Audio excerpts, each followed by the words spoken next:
Okay. What's going on, everybody? How's everybody doing? Happy Saturday to everybody. Hopefully, everybody had a good start to their weekend. Welcome to the fan reunion. Welcome to Late Night Giants Talk.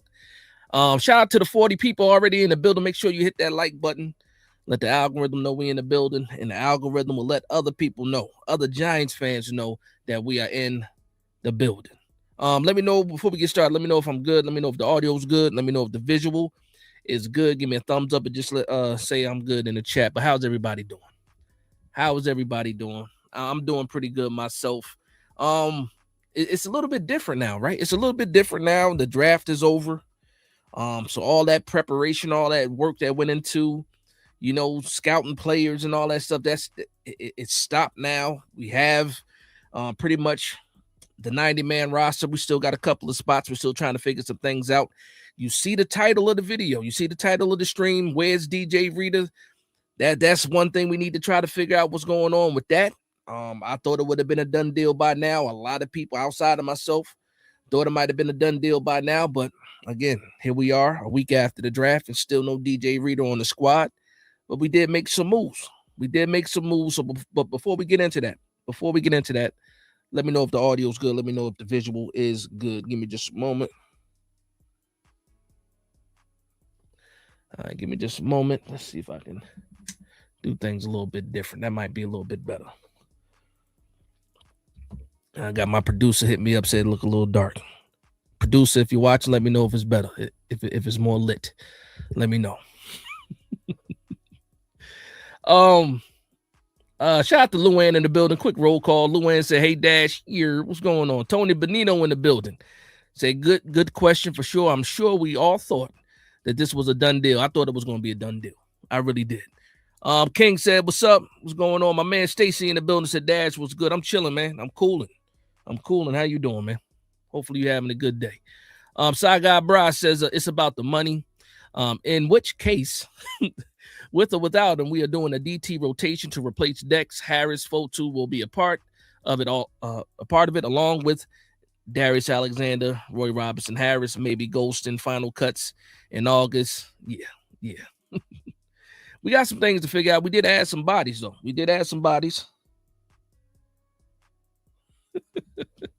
My wife is hilarious. Deb said, "Hello, Big Dash," in chat, showing love to the chat as well. Rev is in the building. What's going on, Rev? Mike Fanti in the building. What's going on? Shout out to everybody, man. Josiah said, "What's up, Dash?" I'm chilling, man. I'm cooling. I saw the Michael Jackson movie today. I went in there with low expectations because I was listening to other people saying that the movie was bad or the pacing was. I actually enjoyed the movie, man. So if you saw the Michael movie, let me know in the comment section if you actually liked it or if you didn't like it. Thank you, my man Tyrone. Let me know that I'm good.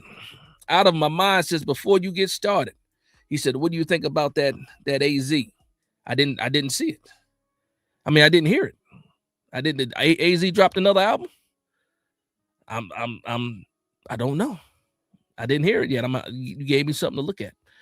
Brinks said, "What's good, Dash? What's good, everybody, man?" Shout out to everybody showing everybody love, man. Israel in the building said, "Big Dash was good. Let's effing go." That's a fact. Real G is in the building, said, "What's good? What's going on?" Barry said, "Howdy." Well, howdy to you, Barry. Howdy. How you doing? Coach Ward is in the building, said, "What up, Big Dash? What's going on, Coach Ward?" Loose Ben's in the building, said, "Yo, I'm not at work and I get to kick it with you guys." Now, that's a fact, man. Shout out to everybody again, the family reunion. Family reunion for sure. Israel says, "Believe in Alexander and Jam." I mean, that's what we call him now. He got all types of nicknames. Talking about Bobby, Jameson, Bobby Travis, Bobby Jameson Travis, Jam. Again, I'm going to mess that. Bobby Jam is what I was calling him last week. We'll see what happened. SMS Moon said, what is Rita looking for money-wise? We don't even know. The market value was like a 2-year deal, $7.7 million total. So about $4 million, a little bit under $4 million a year. I don't know what he's looking for now. If it's a flat 4, if he's looking for a little bit more than 4, I don't know what it is. I did hear a rumor that the Giants were trying to do just a 1-year deal, and he's looking for two years. If he's looking for 2 years, give him 2 years. If he want a little bit of security, because he done bounced around a little bit. Pause. He done been to a couple of teams. Now he saw his production was not the same. He wants a little bit extra security. So if he wants 2 seasons instead of if he wants a 2-year deal instead of a 1-year deal, what do we got to lose right now? Get that man, go ahead, get that man a 2-year deal if that's the case. My man Seti in the building. What's going on? Real G says, I'm watching our O-line. What do you think? Oh, yeah. We got some things to talk about. We're gonna get into it. I think this week I'm gonna focus more on the defensive side this week, and maybe next week I go to the offensive side and I'll discuss the offensive line. But if you guys got some questions, go ahead and put them in the chat. For me, right now it's looking like running that left guard. I mean, that's what it looks like to me. I would rather save the money, cut him. You want Falele so bad, let Falele start at left guard possibly. Save $9 million, go get DJ Reader and whoever else you need to sign with that extra money. But right now, if you're asking me right now, I think it's going to be Runyon right now. I think it's going to be Runyon. Thomas said, good evening, Big Dash. Likes the move so far. Definitely getting bigger in the trenches, or gotten bigger in the trenches, and linebacking group. A few more moves are needed, DT, wide receiver, and cornerback. I don't think we do anything at cornerback right now. Maybe after like the 53-man cut down, we might see some people get added. But I don't know if we sign anybody really from in the cornerback room. And we're going to discuss. I got the whole depth chart up. I'm going to share my screen a little bit later, and we're going to review the defense today for sure. So we're going to get a chance to talk about it. Luann said, Dash, Giants are going to kick ass. I hope so. I hope so. I really do. Ron B's in the building says, I think Reader is weighing offers from other teams, but I believe he's going to be a Giant. I hope so too. Again, the last thing I heard was that, we were offering a 1-year deal. He wants 2 years. He wants a little bit more security. I don't know how true that is. That's a report that I read. I'm pretty sure we'll figure out something soon enough. Well, somebody got to have some loose lips somewhere and let us know what's going on. Or it could just be that, we're offering 1-year deal and he wants more. Stacy says, Dash, who are the DNs on the line? Right now, we only got like one official defensive end, and that's Golston. Everybody else is pretty much a defensive tackle. I saw they had Elijah Chapman listed as a DN, but he's not really. Maybe Roy Robinson Harris, but he might be listed as a DE too, but he's more of a defensive tackle. I think we got a bunch of defensive tackles, but no real defensive ends. So if I had to put my foot to the fire, it's Chauncey Golston. Is the only one. Luann says, I want to see that movie. I'm telling you, man, I was talking to my mother. She called me today, and I actually talked to her before I went to the movies, and then she called me back to ask me how the movie was. And I told her it was good. It was actually better than I thought it was going to be. Again, I had low expectations listening to everybody else, so I was pleasantly surprised. So if you get a chance to go watch the new Michael Jackson movie, go ahead and do it, man. You already know the music is fire for those that are fans out there. So yeah, I don't want to ruin anything else, so we're going to stop talking about it. Some people, obviously we know what it is. You know what it is. Gerald said, MJ movie trash, just kidding. Again, that's what I went into the movie thinking that it wasn't going to be good. It wasn't going to be good. And then I was pleasantly surprised. And I thought it was pretty good. Money Mike said the MJ movie was fire. I think so too. Loud and clear. Thanks for letting me know I'm good, man. All right, so a couple things we want to talk about. Again, shout out to everybody. Let me go ahead and get it so the comments can show. And then Mike Fanta says New York Giants football has added some. Yeah, what's crazy? I don't like a lot of people say, oh, that's a demon. That guy's a demon. I'm old school. I don't like, calling people demons and stuff like that. I don't think it's right, but I understand what the slang is about. Shout out to my man Mark in the building. Said Big Dash knows. That's a fact. Shout out to the new member, Sean Nevins, a.k.a. Cyborgatron. That's a hell of a name. But I appreciate you for becoming a member of the page. Welcome to the Big Blue Nation. Welcome to the family. Mr. Mark says, hey, Giants fans, hit the like button, support Big Dash. Please do. Please hit the like button. Again, shout out to the 100 people in the building already now. Please hit that like button. That's your DJ name. All right, cool. That's what's up. Cyborgatron. It's what's up. It's what's up. Luann says, Dash, I saw the original Jackson movie. Yeah, I think we all saw that, man. That was a special. Back in the day, I believe it was ABC. Me and my wife were just talking about that too, man. We was just talking about that. And then I got a basketball update. Sixers are up by 12. Let's go Knicks. I don't care who we play, man. I don't care who the Knicks play. The way the Knicks put belt ass, what was it, 2 nights ago? I ain't even worried about it, man. But I probably would much rather see the Sixers though, if I'm going to be honest. But I ain't scared of nobody at the end of the day. Not scared of anybody. Coach Ward with the $10 super chat. Appreciate the love and support. He says, hot take. Evan Neal going to win the left guard spot in camp. Stronger than Runyon. Better run blocker. Pass pro shaky. Could be a better left guard, being it's his natural position from college. Being on the left side is a more of a natural position for him. You're not the first person to say that, man. Shout out to Coach Gene Clemens, man. And also shout out to Emory. Because Emory Hunt was saying that too, as far as you might have found your left guard with. Actually, he was saying that about the right side before we drafted Maui Noah, but they seem to be high at Evan Neal playing guard. So we'll see what happens. we will see what happens. William, what's going on, William? He said, "Good evening, New York Giants fans. Good evening, William. How you doing?" Nick slaughtered the Hawks. That's a fact. Sean says, hold on, where'd it go? Shout out to my man Guy in the building. Let me get back to this comment really quickly, though. Sean Evans says that game should have had a mercy rule. That's hilarious. Tyrone said, good news. My man Guy, shout out to my man Guy, man. How you doing tonight, man? He says, Big Dash, you and Bobby Skin are the best in the business. Nick Filato also, all great guys there. I'm glad to be even mentioned in the same sentence as my man Bobby Skin and Nick Filato. I really do like Nick Filato a lot. Nick is cool. Nick is super cool, too, behind the scenes, too. Bobby Skinner too. Shout out to those guys, man. Mr. Mark says, hold on. He says, Thunder says, I agree with you on Neal. Okay. Mr. Mark says, the Blue Steel defense. Let's vote on it. Dash. You did say that first. Hold on. Twist your dreams. Patricia Trainer said what first? What she say first about the left guard for Neal? Let me know for sure. I am Robbie said they're going to fire Shane first before signing Reader. I don't know, man. I think Joe Shane is safe right now. Not saying that I want him to be safe, but I think he's safe right now. Okay, Patty Trainer said it first. Okay, cool. I mean, I didn't hear her say it. If you say it, I'll take your word for it. Stacy says Wilson is going to run zone most of the time, 11 facing the quarterback. Do you think this will help Banks and Polson? I don't think Banks is starting. I don't think that happens. You went and picked up Colton Hood, 37th overall.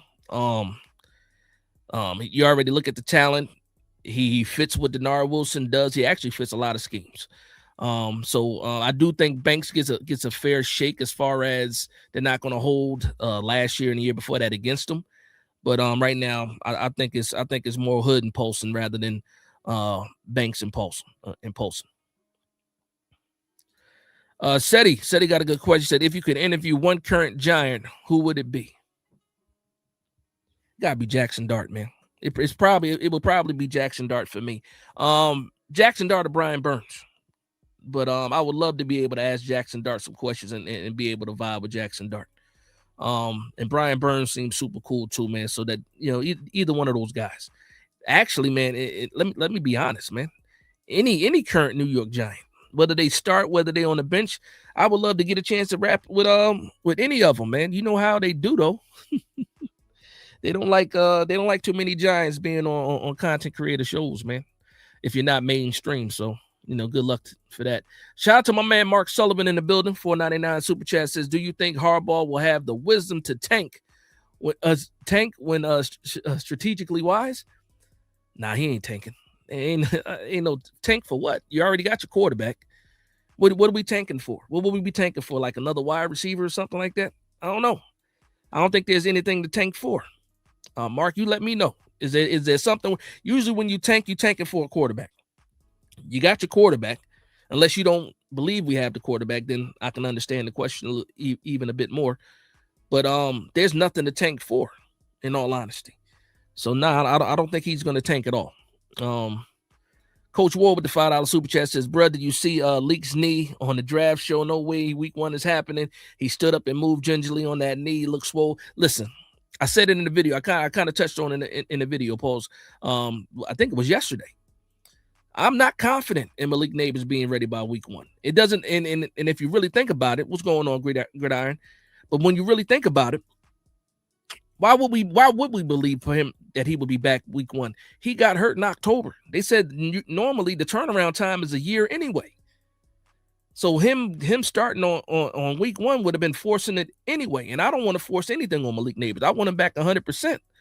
I don't want him coming back trying to force his way back too early and end up, hurting himself again. So for me, I didn't like the way that it looked. A lot of people say it's normal, with the swelling. I saw the way that he was looking. And it's kind of funny too, because prior to that, we saw him put out a video, a week, 2 weeks before that. And he looked like he was moving around pretty, he was in the gym, but it looked like he was moving around pretty good. And then we see him, draft night, and he did look like he was walking a little gingerly on that leg, and not even look like it. He was. So again, for me, I'm gonna pump the brakes on the Malik Nabers being ready by week 1 stuff. We get him back when we get him back, and we got to do things accordingly. And with that being said, let's go ahead and get to these topics really quickly, because we can get distracted and get to talk about certain things, but definitely want to talk about a couple of things before we do that, though. Gotta stay on track just a little bit. Mark Sullivan with the $1.99 super chat says, just imagine if the idiots had tanked last year. I mean, if we would have tanked last year, and we would have had the first overall pick, do the Raiders, knowing that we not going after a quarterback, do they want to trade up? I mean, I think we got off pretty good. Having the 5th and the 10th pick, I think we made it. I think we did pretty well for ourselves, to be honest. Luann said, Dash, I heard the Giants are excited on how Fields showed his play. I said, cannot wait to see Dart and him hook up. Yeah, listen, Dart with anybody right now. But again, we need to figure out exactly what's going on in the wide receiver room. So you see the first topic, I'm gonna get through this very, very quickly. So the New York Giants decided not to pick up the 5th-year option on Tay Banks. Nobody's surprised at all. If you're surprised in the chat, just say you're surprised. But I believe nobody was surprised that the New York Giants did not pick up Tay Banks' 5th-year option. Obviously, for where we drafted him, he has not lived up to the draft spot. Obviously, we've seen where he's quit on plays in previous seasons. We've seen coaches get fired as pretty much getting thrown under the bus. Who was that? That for after the first year with but to me, no surprise that we didn't pick up the 5th-year option. Didn't think it was deserved, respectfully saying that.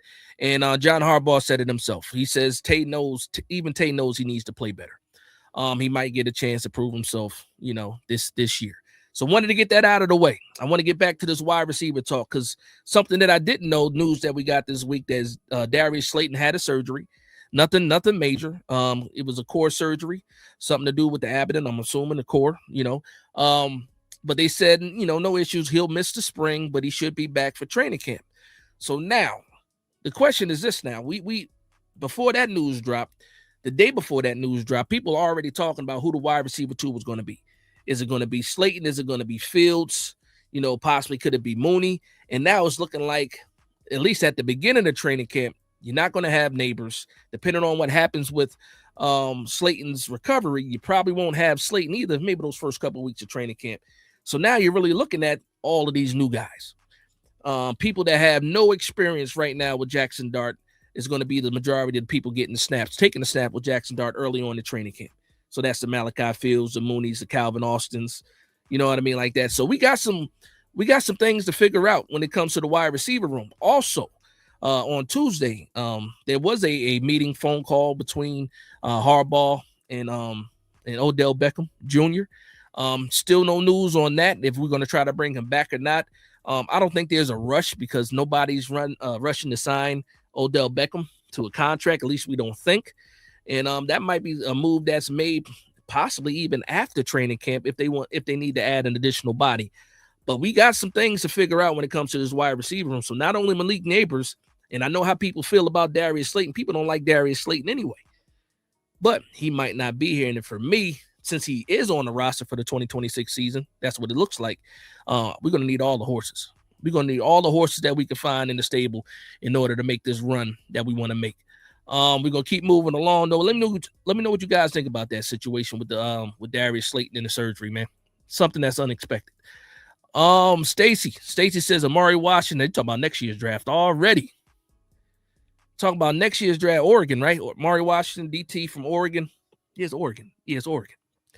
Yeah, I took a peek. It's funny too because it's like draft nerds, man. The draft just ended, and we're already talking about the college players in 2026 for the 2027 draft. I got to pump my brakes a little bit. I'm gonna leave that up to my man Gridiron Apex right now, who really be putting in the work when it comes to scouting these players, from high school to college, even to the NFL too. But I'm a relax right now. I'm gonna take I'm gonna probably take a month off of researching college players, until August, probably until August, and I'm gonna jump right back in it.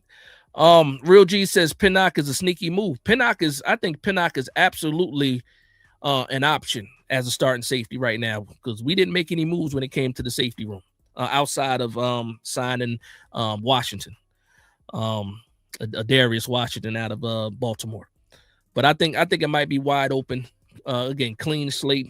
You can pencil in Nubin and Holland, but the way Nubin played the last two seasons, I mean, not even the last two seasons, last year, it might be an open competition at safety. It really might be an open competition at safety. Get to some more of these comments.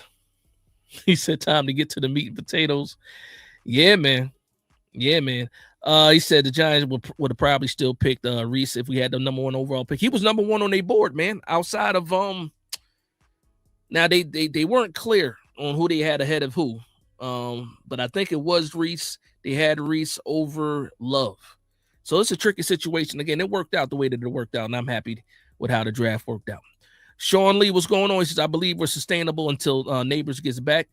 Yeah, I mean, as long as everything is true about Slayton and the core injury not holding him out, too long, I think it'll be all right. Now, if we can be honest, Sean Lee, right? We can be honest. Jackson Dart didn't have Nabers except for what? 2 quarters all last year, and he was able to score points and push the ball downfield. Now, having Nabers, obviously, you want that. That's the goal, to have Nabers. But we've already seen Jackson Dart without Nabers. And also, I would say that we actually improved on the wide receiver room as a whole compared to what we had last year. So for me, I'm sitting here like, okay, yeah, until Nabers is ready, don't force it. Don't force it. You got some people that he can throw to. Also, outside of the wide receivers, you got Isaiah Likely. He was the big pickup of the offseason. He's the receiver too.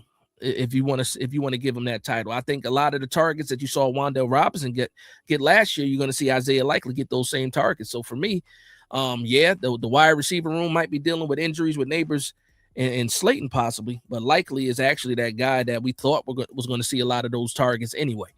So I think we're okay right now too, man. I think it is sustained. Sustainable is a good word to use, Sean. I appreciate that.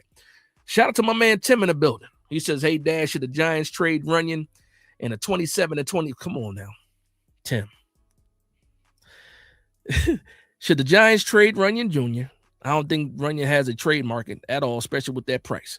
A 27 and a 28 first round to the Bills for Oliver, and trade Slayton in a 27 second. That's too rich.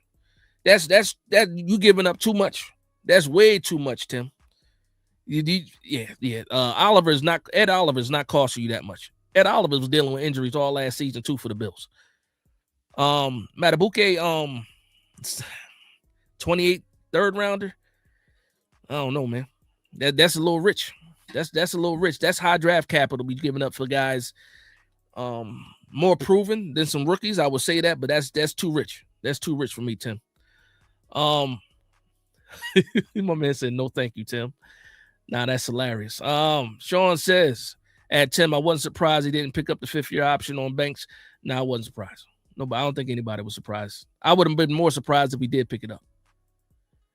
Tyrell said, yeah, where is DJ Reader? I don't know, man. Again, the latest rumor I heard was that it wasn't necessarily money. It was more about the years. He wants more security. It's again, this is speculation. This is rumors. That the Giants offered him a 1-year deal. He wants a 2-year deal. He wants that security. So I think that's where we're at right now. And if we don't want to give up or give him that 2-year deal, I don't know if we make it work. Unless things get a shaky for him as far as interest goes going into the season. If he can hold out right now, he's good. A lot of these guys don't want to go through tough training camps anyway, especially a veteran that been in the league as long as DJ Reed had been in the league. These guys ain't rushing to go to training camp. At least I don't think though. I don't think so. But again, if you're out here and you don't have a paycheck coming, you want to secure the bag at the end of the day too. So man, I don't know, man. Your guess is as good as mine. Hopefully we get some more news this week. Real G, shout out to Real G. He says the fans are mad we didn't get Styles because the media bigged them up more because Reese wasn't supposed to be there. Reese's Pieces, anyone? Nah, that's now. Let me be clear. Styles, I still like Styles a lot. Man, he's an op now. He's a commander, so I don't like him. The prospect of Styles, I did like, but now he's a commander. Don't like him, can't like him. He's an enemy. He's a rival right now. But I do think that a lot of people were leaning Styles because they didn't think Reese was going to be available, to your point. But that doesn't take away from Styles at all. I think Styles is a fantastic off-ball linebacker prospect.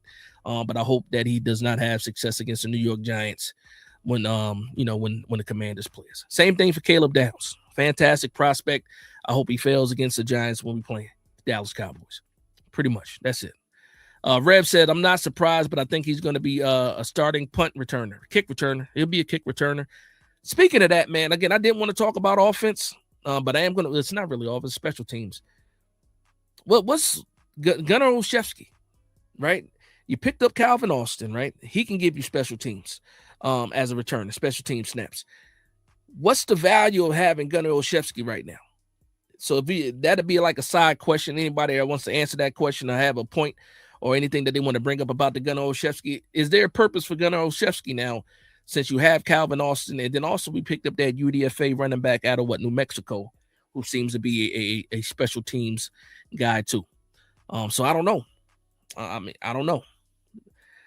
Coach Ward says Banks and Denard's all press all the time. Defense could shine like he did for Wink. Now it is it's still zone, but it's what did it call this? Zone, not zone press, off man. No, press man. But a lot of people draw that connection because Denard coming from a secondary background, also Denard coming from that DMV area.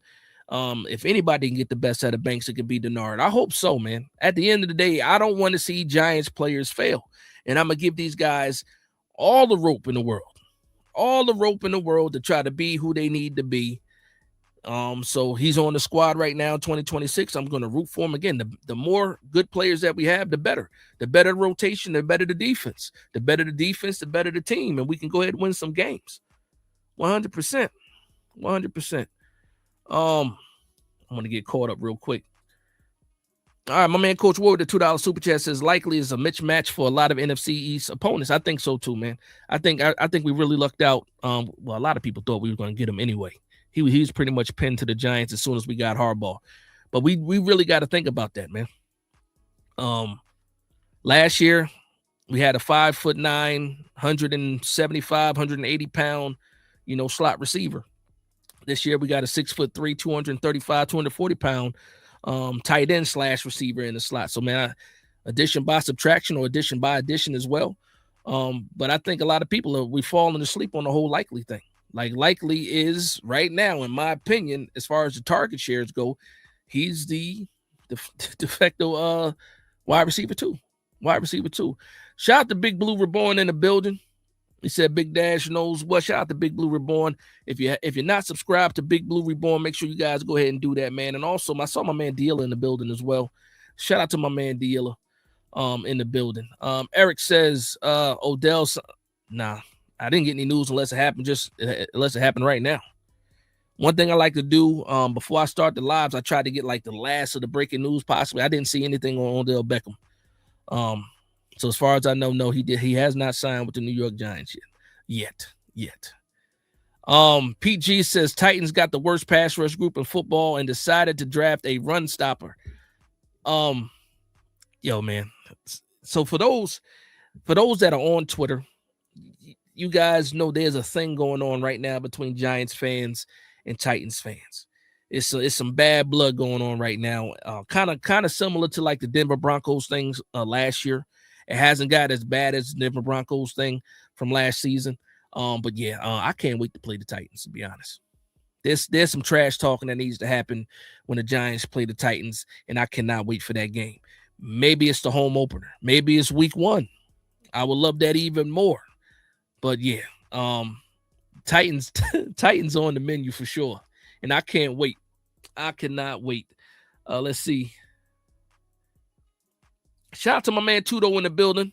499 Super Chat says, love and respects to Big Dash and all diehard Giant fans in America. Hope everyone is doing well and blessed. Greetings from all of us at the North Scots. Cheers. He said at us in Northern Scotland. I'm assuming that's what that says. Cheers, mate. Shout out to my man Tudo, always supporting, always in the building. And everybody show some love to Tudo in the building, please. Ramdre says Styles not as physical as Reese. Listen. True. Again, Reese is a linebacker and has always been a linebacker for the most part. Styles was a safety, moving down to linebacker. We can forget about the comparisons now. We did that all prior to the draft. Arvell Reese is a New York Giant. Styles isn't.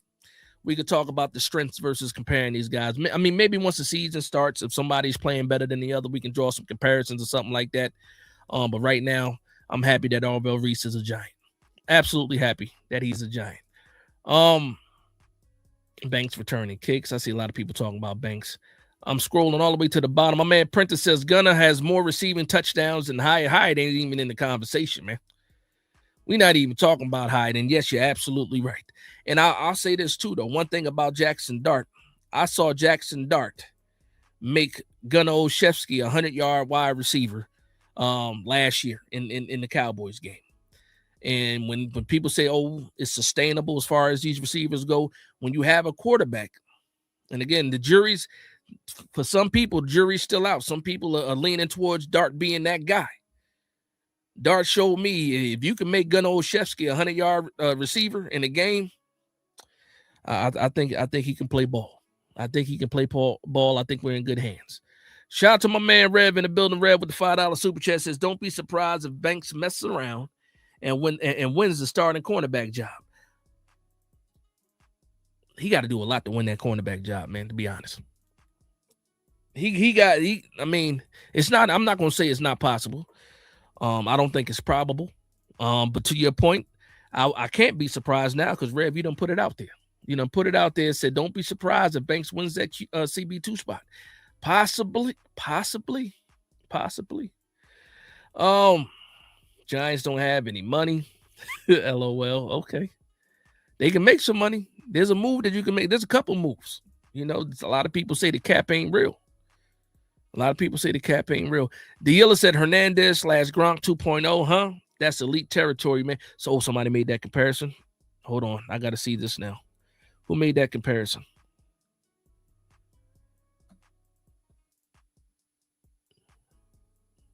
I can't see it. I'm assuming you're replying to somebody. Somebody made that comparison for Likely and who and Theo. Is that what happened? That's why we're talking about it. But again, shout out to my man Deal in the building. If you're not subscribed to Deal, make sure you guys go ahead and do that. Shout out to Mark Sullivan, $4.99 super chat. Again, appreciate the love and support. He says, first year listener will make a regular season record prediction before opening day. I'm thinking 8-9 at the moment. Well, thank you, Mark, for being a first year listener. Welcome to the family. Again, you're already a part of the Giants family, but you know you're part of this family, and I'm happy that you're here. And I hope you're enjoying yourself. And I'm hoping you're enjoying the chat as well, man. We try to keep this thing tight knit for sure. Let's see. I'm riding with Dart. I hope so. Shout out to the heavyweight champ in the building. Said, woo! What's going on, heavyweight champ? The champ is in the building. Eric says Malachi Fields in the end of the year, wide receiver 2. It's possible for sure. It's possible for sure. Mark said, fan since 1967. Salute to you, OG. 1967. There we go. Sean Evans says the Giants has about 96 million in cap space in 2027. That's true. The only issue is how many players they have. Yeah. I think we only have like 32 players. It might be a little bit different now. I think 26 players on the contract for 2020. The like it's crazy. I think it might be 26. It's either like is it 36 or 26? I'm trying to, and this was before the draft too, so it'll be a little bit different. But now you're absolutely right as far as cap space. Giants do have a lot of cap space in 2027. Some of that got eaten up a little bit, but yeah, we're more than fine. More than fine. Luann said 1967. I was a baby. Shout out to 1967. Shout out to y'all, man. Shout out to the OGs in the building for sure. So outside of the DJ Reader news, the Giants did add 2 defensive tackles to the room. We got a 10-year veteran, 12-year veteran, and Shelby Harris, 10-year veteran, and Shelby Harris. I think he'll be 35 when the season starts. Former Cleveland Brown. He's been to a couple different places actually. And then we also picked up Lakey Fotu, defensive line. Also added him to the defensive room. Again, I put out those videos talking about the Giants signing these guys. Shelby Harris, more of a 3 technique. Fotu, more of a nose tackle, a little bit lighter of a nose tackle than we're used to, about 320 pounds, which is not a small person, obviously. 320 pounds, you're not small at all. But that is an option. So in talking about that, I do want to actually, before I do that, because I'm gonna talk about the depth chart. We're gonna go over some of these players, but before I do that, it was a discussion this week, right? Obviously, we see a lot of different teams around the league getting new jerseys, right? They get new jerseys, alternate jerseys, flat out new jerseys altogether. I put out some pictures on Twitter with the New York Giants. I said I need a navy blue alternate. I'm going to share the picture with you guys. Share this picture with you guys. You let me know what you guys think, man, in the comment section down below. So let me know what you guys think. Navy blue New York Giants jerseys, man, as an alternate. The navy blue. Let me add this one too. You see it. Let me know what you guys think about the navy blue option, man. Did the matte helmet, kept it navy blue, kind of like what we have right now in the legacy jersey, except they got the NY, not the Giants on the helmet. But I'm really digging the navy blue as an alternate, man. Let me know what you guys think about that, man. Let me know what you guys think about that. But yeah, that's just me, man. Money Mike says done with the fire emojis. Eric says beautiful. Money Mike says fire. Yeah. I think it's gas too, man. I really do. So some people don't like it, man. Some people say, I want mine Giants blue, and they forget that the Giants were navy blue in the past. This is a Giants blue. It's just something that we haven't seen in a while. And again, for depending on what era you come from as a New York Giants fan, you might have remember, Rosie, Tarkenton with the navy blue jersey. Maybe some people don't though. Some people don't. Wayne Tittle. I don't know. Holland is 8. We talking about jersey numbers. I saw that too, man. Shout out to Giants Now by Chat Sports. They were asking, what number Arvell Reese should wear. Obviously, he wore 8 in college. Holland is number 8. I put out 55. It depends on, again, what era you're from. To me, a linebacker wearing 50-something is fire to me. Obviously, the Giants fans, we know who made the 50s popular. A lot of the Giants made the 50s popular. You had Lawrence Taylor, of course, with 56. Carl Banks with 58. You got Gary Reasons, all these guys wearing these numbers in the 50s. Yeah, why not? Mr. Mark says away uniform, black and red. What you think? I'm with anything right now, man. I'm with anything right now. Any kind of slight change. I will even just take the legacy jerseys with the Giants on the helmet, man. But I'm seeing all of these, and it's not just about seeing other teams do it. It's not just about that, but I'm just saying, why not? What Deion Sanders say? Look good, feel good, play good, right? Right. Dealer agrees. Linebackers in the 50s, man. We might be old though, Dealer. We might just be old school, man. Everybody want the single digit numbers. Everybody wants single digit numbers, man. There's not enough of them, especially for the Giants. How many retired numbers do we have? A lot of them.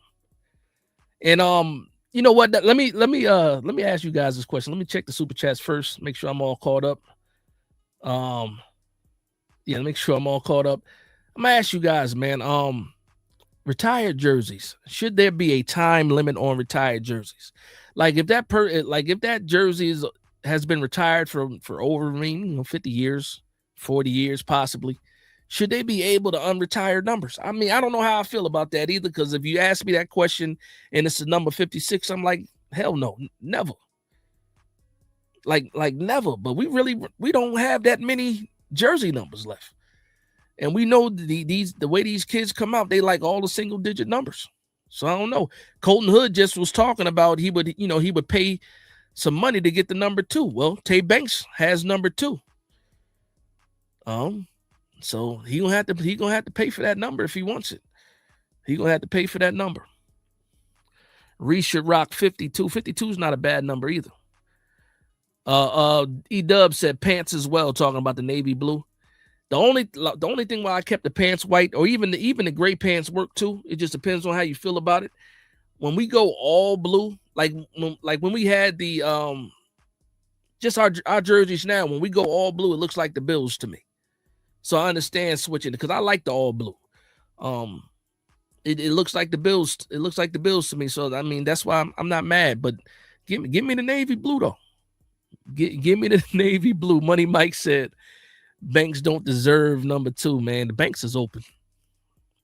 Banks are open, man.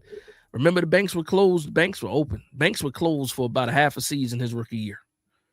And then after that, the banks were open. Shout out to my man Money Mike in the building. Shout out to my man Floss too, man. Floss brought that up. He said Banks will have to come off that number 2. So that number is too fire for it to be wasted on Banks, respectfully. Respectfully. Let me go ahead and take this jersey down now. I do want to talk about this roster though. This is what I came for in this discussion. And where we at? We almost an hour in. We're gonna go down this depth chart, man. We're gonna go down this depth chart. If we want to pick it apart, maybe we can pick it apart a bit, right? But there's clear weaknesses still on this defense. Clear weaknesses. Now we might have filled some holes, we probably did. We did. But when you look at some of these names, right, again, and I'll make sure I get to some of these comments before we start talking about this roster. Shout out to my big bro in the building. What's going on? He said, "What up, little bro? I'm late, but I'm here." Listen, it's all love. You already know what it is. Shout out to my man Mark Thompson in the building. What's going on, Mark? Out of my mind says use the Michael Irvin logic. Sean says Hyatt needs to come off that 13. 13 is a fire number 2. And yeah. But Hyatt might not even make the team if we're gonna be honest. I don't think he does make the team. We'll talk about the offense next week though when we start to talk about this depth chart. And again, this is the way too early. I got this from our lads. This is their prediction of the starters right now. Again, no DJ Reader. And again, this is more of the 90-man roster, so you'll see a lot of names on some UDFAs on this list and everything else too. But we're gonna talk about it in just a moment. Milk Does says, nah, if anyone getting 2 is Dart. Arvell can be 20 or 28. A linebacker with 20? Mike or Milk? Oh, that just seems weird, man. Here's my question. Does Dart even want the number 2 back? Possibly. I see Dart as number 6 now. He sold a lot of jerseys. He sold a lot, and I forget how that works. When you make a jersey number change, there's something to that too. I don't know what the exact rule is. Somebody can look that up. But I don't know if Dart wants the number 2 now. I mean, it makes sense. And that's a good question because if Dart took 2 back and then Reese can just have 6, and that just solves all of the problems right there. Shout out to my man Bookin in the building. Said, woo, what's going on, Bookin? What's going on? Tuto with the $1.99 super chat said, Big Dash, banks were closed and bankrupt last season, mate. Now, that's a fact, man. The man struggled. He absolutely struggled. Carmelo, what's going on? How y'all doing, man? Easy Boy in the building too. What's going on? Jim Simpson in the building. Dart already asked for it. Did he?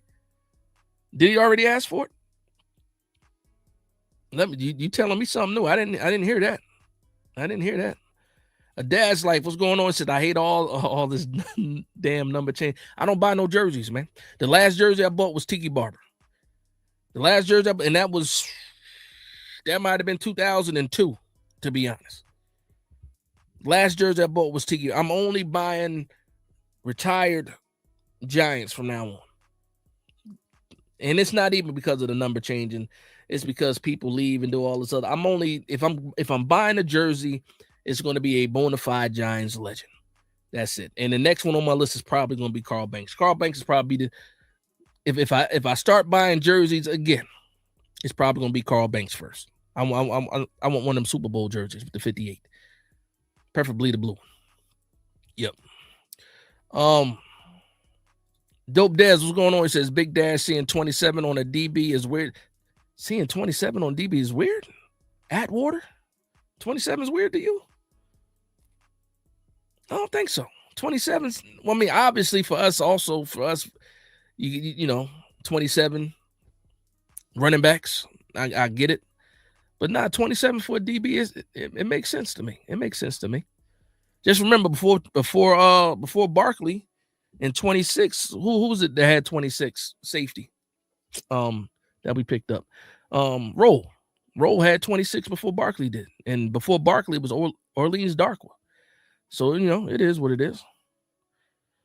Rodney Hampton for sure, 27. Yep, Brandon Jacobs of course. Mr. Mark says last jersey I bought was Jeremy Shockey, and you probably love that. And Trell Roll. Yep.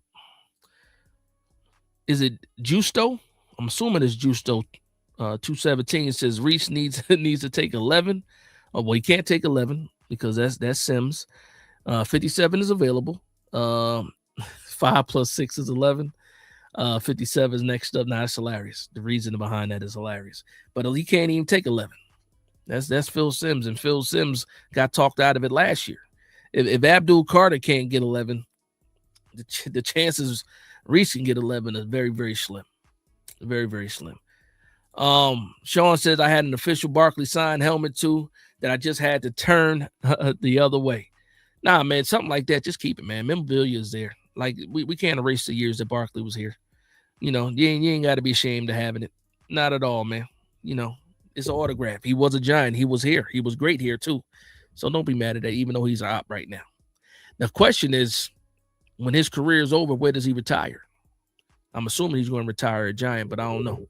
The love might be lost already. Okay, let's talk about this, man. We got the roster up right here. Defensive side of the ball.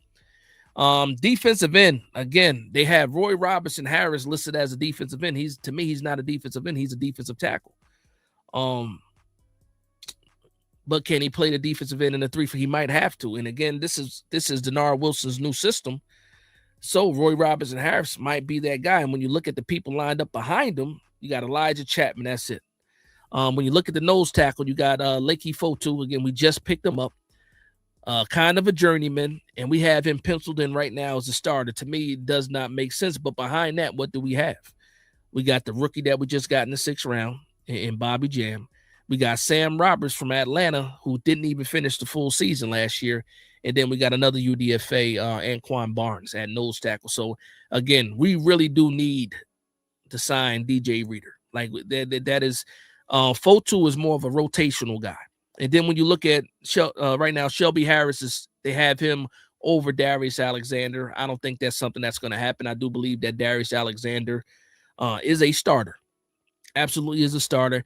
And I actually have it a little bit different in my mind as far as the depth chart goes. As far as the starting 3, I have Darius Alexander. I do agree with Lakey Fotu because there's nobody else better right now. Maybe Bobby Jam can be better, but I have Darius Alexander, Fotu, and Shelby Harris as the starting front, 3-man front. That's what I have. My man Mark Thompson says Sam Roberts is more of a DN. Okay, should be where Chapman is. So again, this is our last. Again, we watch the Giants. I think we do have a better sense of where people are going to be. maybe even more than our last. Again, this is they're more general all over the NFL, except for or not being Giant centric. So I don't expect them to be perfect. But again, right now, when you look at that defensive tackle room, that defensive line room, it leaves a lot to be desired. Lot to be desired. But you can change that with just one signing, and that'd be DJ Reader. This lineup looks so much better just with adding DJ Reader. Say add greedy is a sale discount. He says, I'll take that Barkley jersey. I think he said it was a helmet, not a jersey. He said it was a helmet. But hey, listen, if you guys can talk. You guys can talk after the show. Talk right now. I'm pretty sure both of y'all got the Instagram or the Twitter and stuff like that. If you got a deal to be made, hey, go ahead and get it done. Get it done. Mr. Mark says it's not Saquon Barkley's fault. He wanted to stay a Giant. They didn't want to pay him. That is true. That is very true. Sean did say correct. It is a helmet. Rev said he's keeping his Barkley jersey for real. He said even better a helmet. No, that's and it's not one of the mini helmets either. Is it a mini helmet or is it one of those official helmets? Let me know. Y'all can get this. Y'all can get this deal going.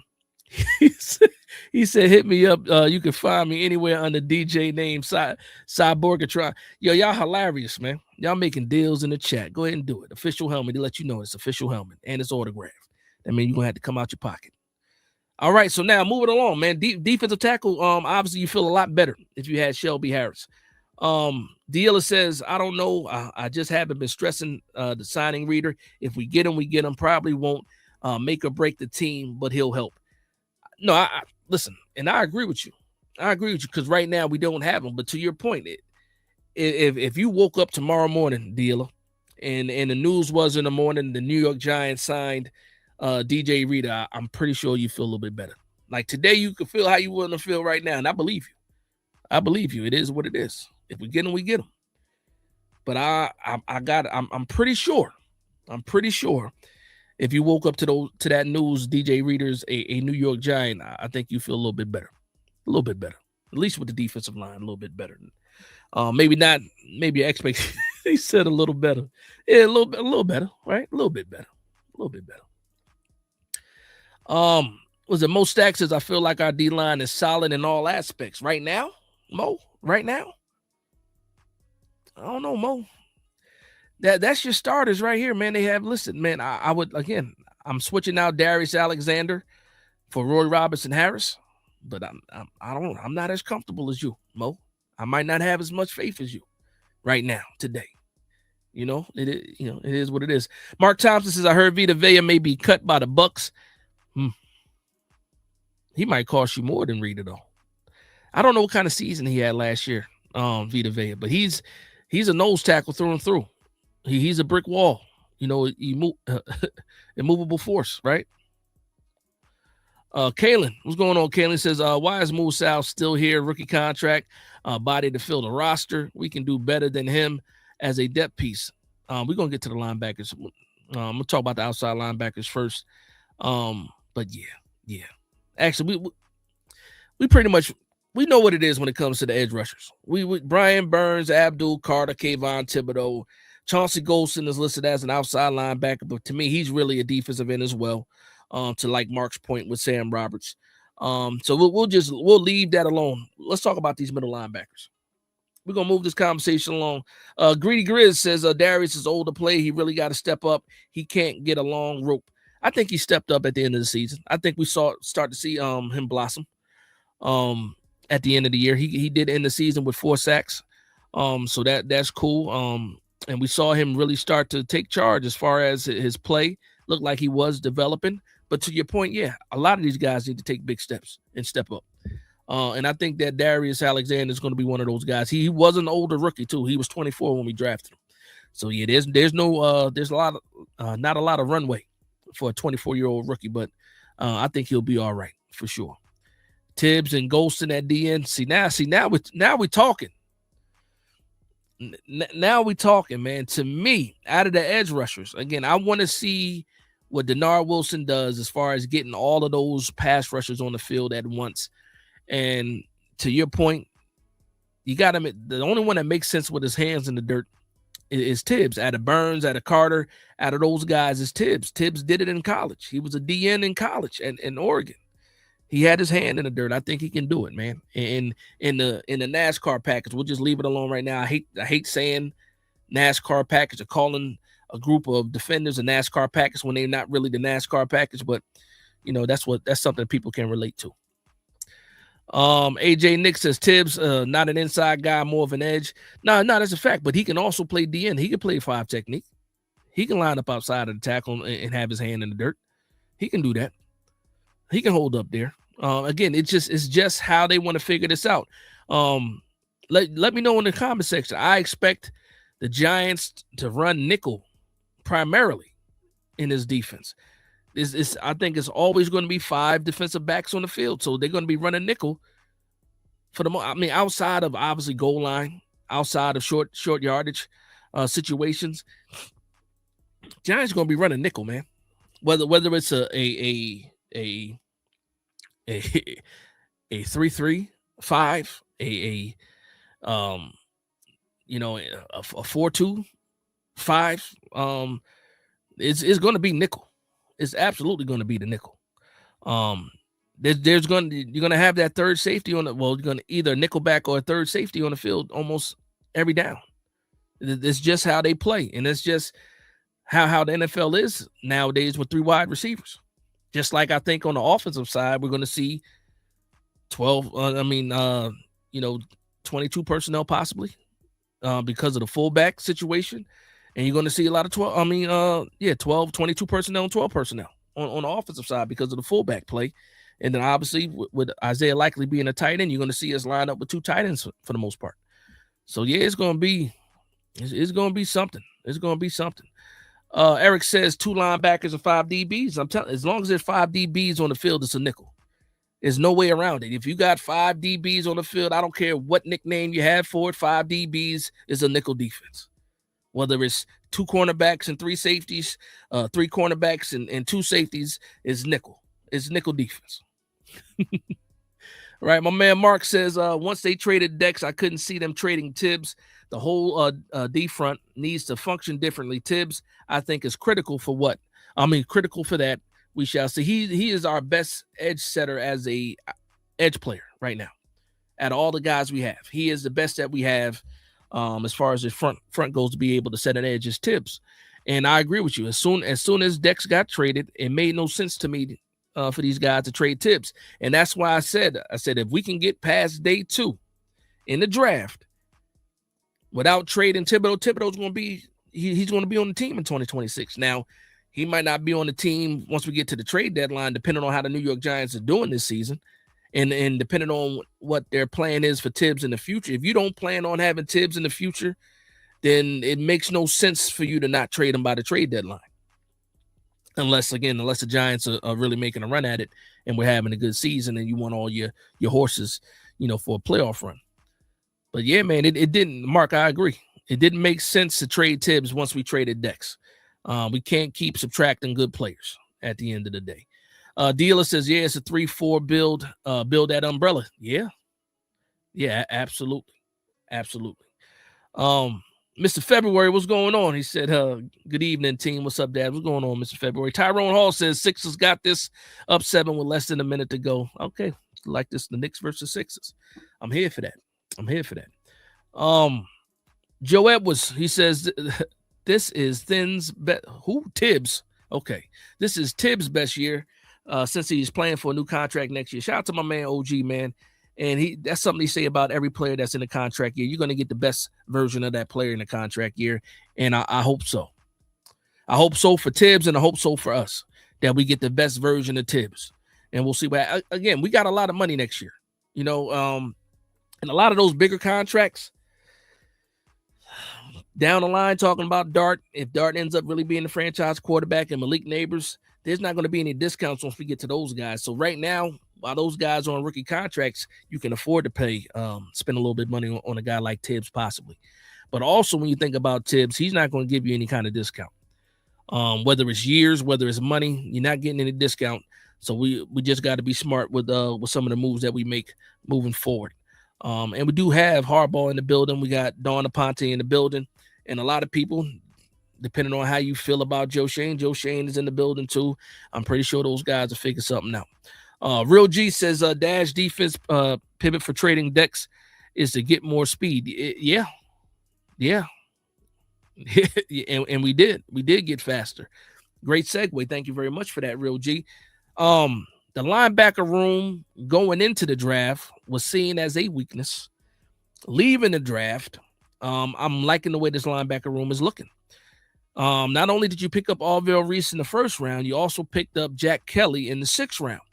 So we went from having a defense, or I should say a linebacker room of Tremaine Edmonds and Micah McFadden as your starters, and Darius Muasau as your first reserve coming off the bench, to now having Edmonds and Reese as your starting off-ball linebackers. And now Micah McFadden is the first reserve coming off the bench. And now you're looking at a battle between Jack Kelly and Darius Muasau, and you also have Zaire Barnes after that. And I do like Cam Jones, too. He came out of Indiana a few years back, a guy that we picked up from the Jets. Swayze Boltzmann is a body to me. Pause. So, how we feel about that, really don't care. But let's just talk about it, man. The linebacker room becomes a strength now, in my opinion. And I do believe not only is Jack Kelly, battling with Darius Muasau for that fourth linebacker spot, he might even be battling Micah McFadden, depending on how Micah McFadden looks coming off of that injury. So let's talk about that. Again, last week, this time the draft was over. A lot of people, we had our initial reactions to the draft. This week, we got a chance to see all the breakdowns. Shout out to Bobby Skinner. Shout out to Nick Filato with all the breakdowns they had this week on the draft pick. So everybody learned a little bit more about these players with some of those, specific videos that got put out. But Jack Kelly, outside of just special teams, I think he will absolutely make the 53. Not only is he going to make the 53 as a special teamer, he might actually be in that linebacker rotation, like a real rotation, getting some defensive snaps in 2026. And like I said, depending on how Micah McFadden looks, and I already am down on Darius Muasau, Jack Kelly, shiny new car, in my opinion. I like what it looks like. Dealer says, yeah, I think Kelly will get that spot over Darius. I do. I really do. And it's funny how different, how different a week makes things. Because again, last week, and I can't even say last week now, but 10 days ago, 11 days ago, it was Edmonds and McFadden.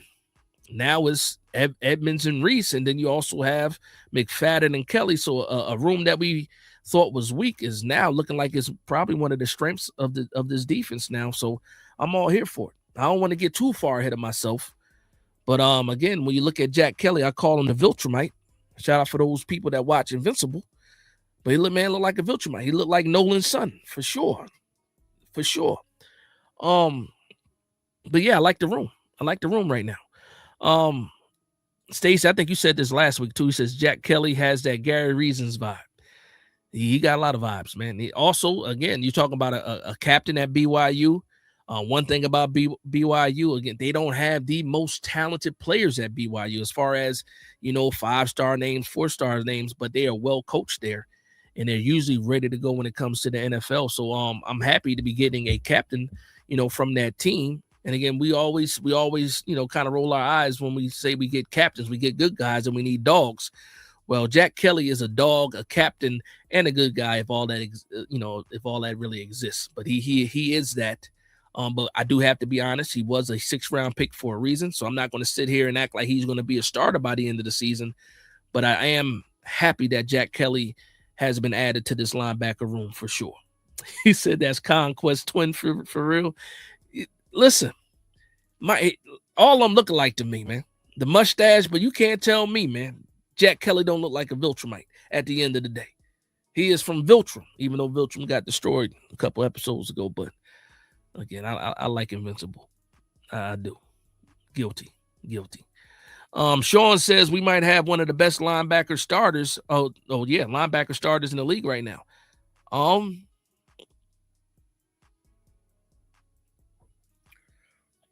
It should be. It should. I tried to think about just the teams in the division right now. I think we're definitely on par with a lot of these teams before we see these guys on the field. But I mean, yeah, let me stop being modest. I think Edmonds and Reese is a good combo to have, and then Micah McFadden coming off the bench as a guy in the reserve role. Just remember, he only got one game last year, and he actually one series last year. Was it one series or two series? The whole point is he was making all of the plays in week one, and then he broke his foot. He broke his foot making a tackle, actually. Having him coming off the bench, yeah, I'm here for that. I like that. It became a strength. That conquest twin is hilarious. Eric says Kelly is the fourth linebacker in the room. Yeah, I think so. And then usually we keep about 5 off-ball linebackers anyway. So Darius Musa, in my opinion, can still make the squad because we do keep 5 mostly. But this is a hardball regime, so it might be a little bit different. I got to look at Baltimore to see what they usually kept as far as linebackers go. But I know as far as for the New York Giants, I know we kept at least 5 linebackers. And if you're going to ask me right now, Reese, Edmonds, McFadden, Jack Kelly, I'll give him the edge over Musa right now. And then maybe it's between Musa and Zaire Barnes. And Zaire Barnes had some good snaps last year. So we'll see what happens. Jack Kelly has a linebacker name. It is a linebacker name for sure. Jack Kelly, if you're under the age of 25 and your name is Jack, yeah, that's fire. Ain't too many young Jacks running around. Ain't too many baby face Jacks running around. Actually, I'm lying because Jackson Dart is Jackson too, but we don't call him Jack. But I guess you could say that's Jackson too. But Jack Kelly, yeah.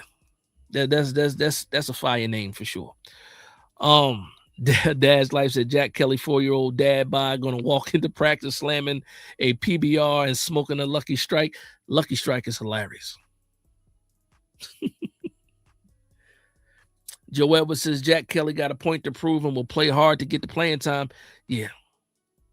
I like Jack Kelly a lot, man. And I only watched him a little bit prior to drafting him. That same night we drafted him, I watched 2 games. I watched 2 games that I had on the Caddies cut up for Jack Kelly. It wasn't even Caddies cut up. Well, I forget where I got the tape from. But yeah, I was like, yeah, I can see this. And then when I start seeing the breakdowns come out the following week, like Monday, Tuesday, I forgot what day Bobby Skinner put out the Jack Kelly cut up. But yeah, I was like, oh yeah, I can see this guy adding value to this team and not just on special teams. Yeah. My kind of guy. Born for sports, man. What's going on, Jorge? He says I'm a Musa trash. So it shouldn't take Kelly a lot to beat him out, especially if he brings special teams value, which is a must on a hardball coach team. By the way, F Philly, let's go Knicks. Yeah. F Philly, let's go Knicks. That's what it is. Solitary Camp says at Neal, the only way he starts is multiple injuries. They might put Carter inside linebacker, linebacker for some games. I missed the beginning of the conversation. I don't know if Dealer said he would be starting. I don't think that's what Dealer said at all. But if Dealer did say that, let me know. I can't go back. I'm already so far ahead in these comment sections. William Shea says, Dash, did you watch Colton Hood interview on Nightcap? Hood was calling out Ocho. He's a dog. I did see the interview from Nightcap. I think that was actually prior to the draft too, because I think he was in Kansas City at the time when they did that interview. So that was definitely before the draft, but I don't know if it came out before the draft. But I did see the interview. Yeah. There's no backing down from Hood, man. And it's funny too, because he comes from a family that does have a football player in it. But he said without even thinking about it, he's the best athlete in the family. I like his confidence. Again, when we're talking about cornerbacks, you like your cornerbacks cocky. He is that.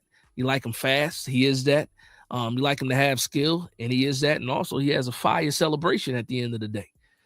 For me, that's a recipe, of success, for success.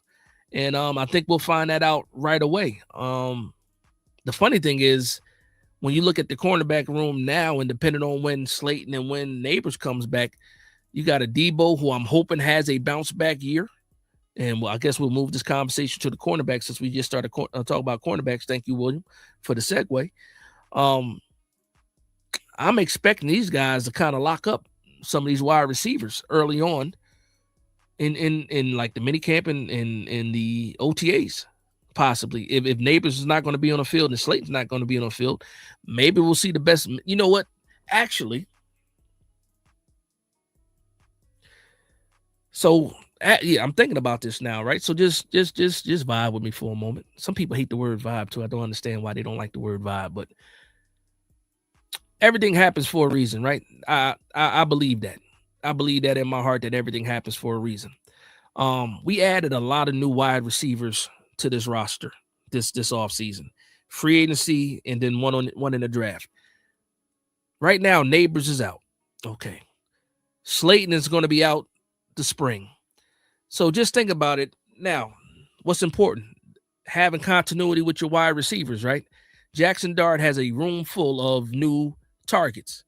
And if you remove Slayton because of the injury, obviously we're waiting on Nabers. That means all of these reps, Mooney, Calvin Austin, Malachi Fields, anybody else you name them, they're going to get these snaps with Jackson Dart early on. So that means once the season starts, Jackson Dart is going to be working with Malachi, Mooney, and Austin all of the spring. And so when we get into camp, they should have that continuity. That chemistry should be built. Everything happens for a reason. Maybe, I'll take that as a positive. Just thought about that just now, man. Let me know what you guys think about that. Said Biggie Jameson. Yeah. I'll talk about Jameson for a moment because I did move past the defensive line and I didn't get a chance to really talk about Bobby Jameson Travis.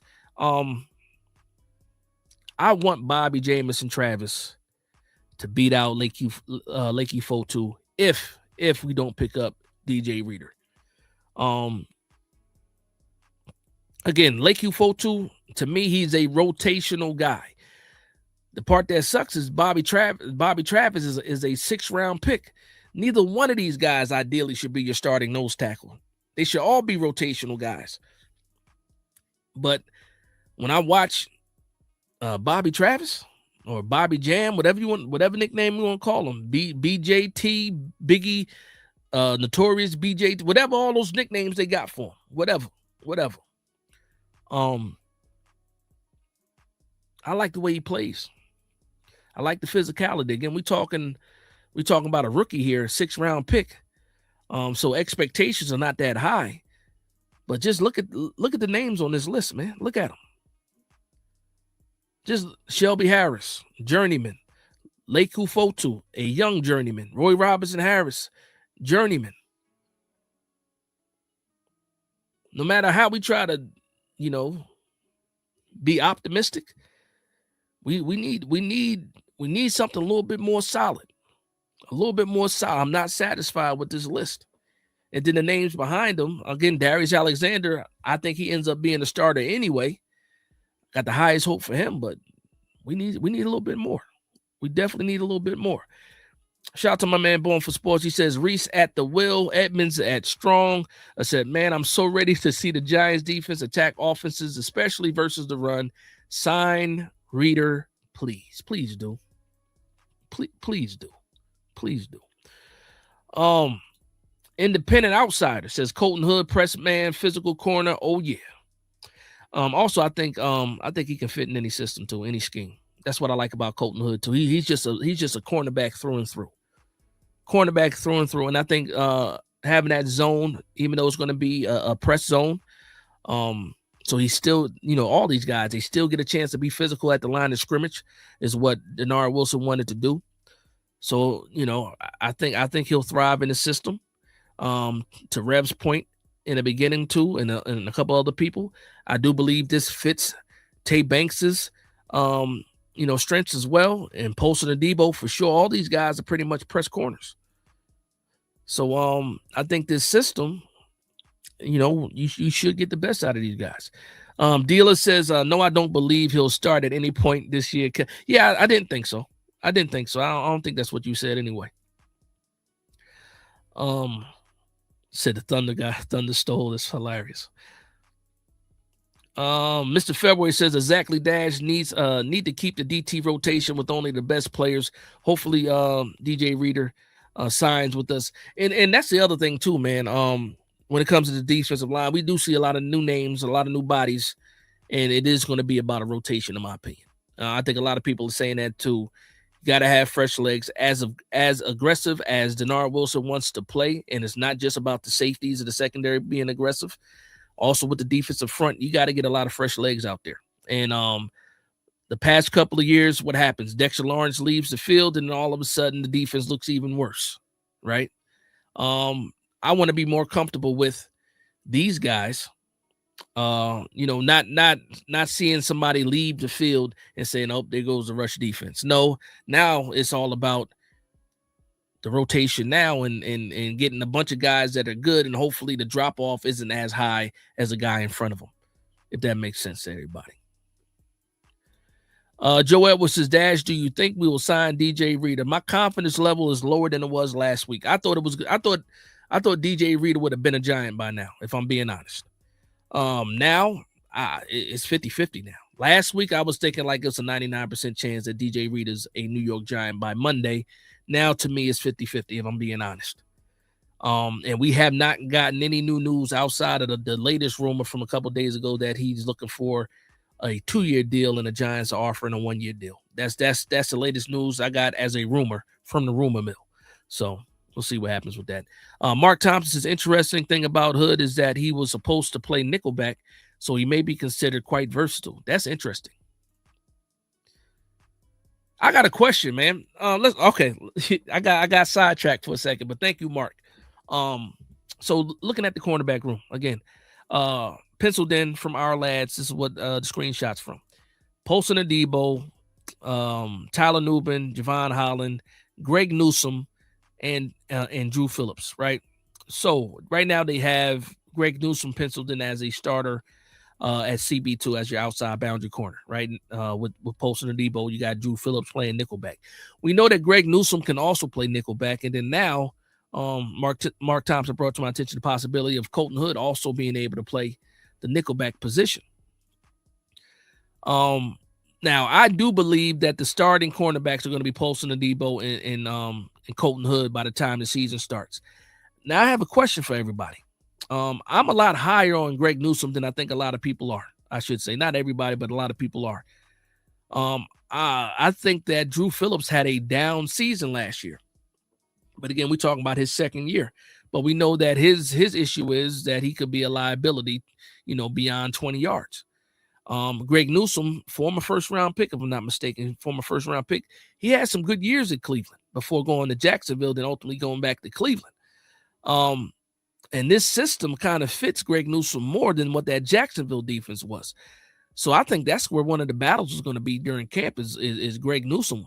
Is he a nickelback? Is he a boundary cornerback first? That's going to be the first question. And then is it going to be a competition between Drew Phillips and Newsome for the nickelback spot if they do believe that Newsome is more of a nickelback than an outside corner? Now, we've seen Greg Newsome has that versatility too, so I think it's going to be some good competition, man. Let me know what you guys think in the comment section, man. Let me know what you guys think in the chat, man.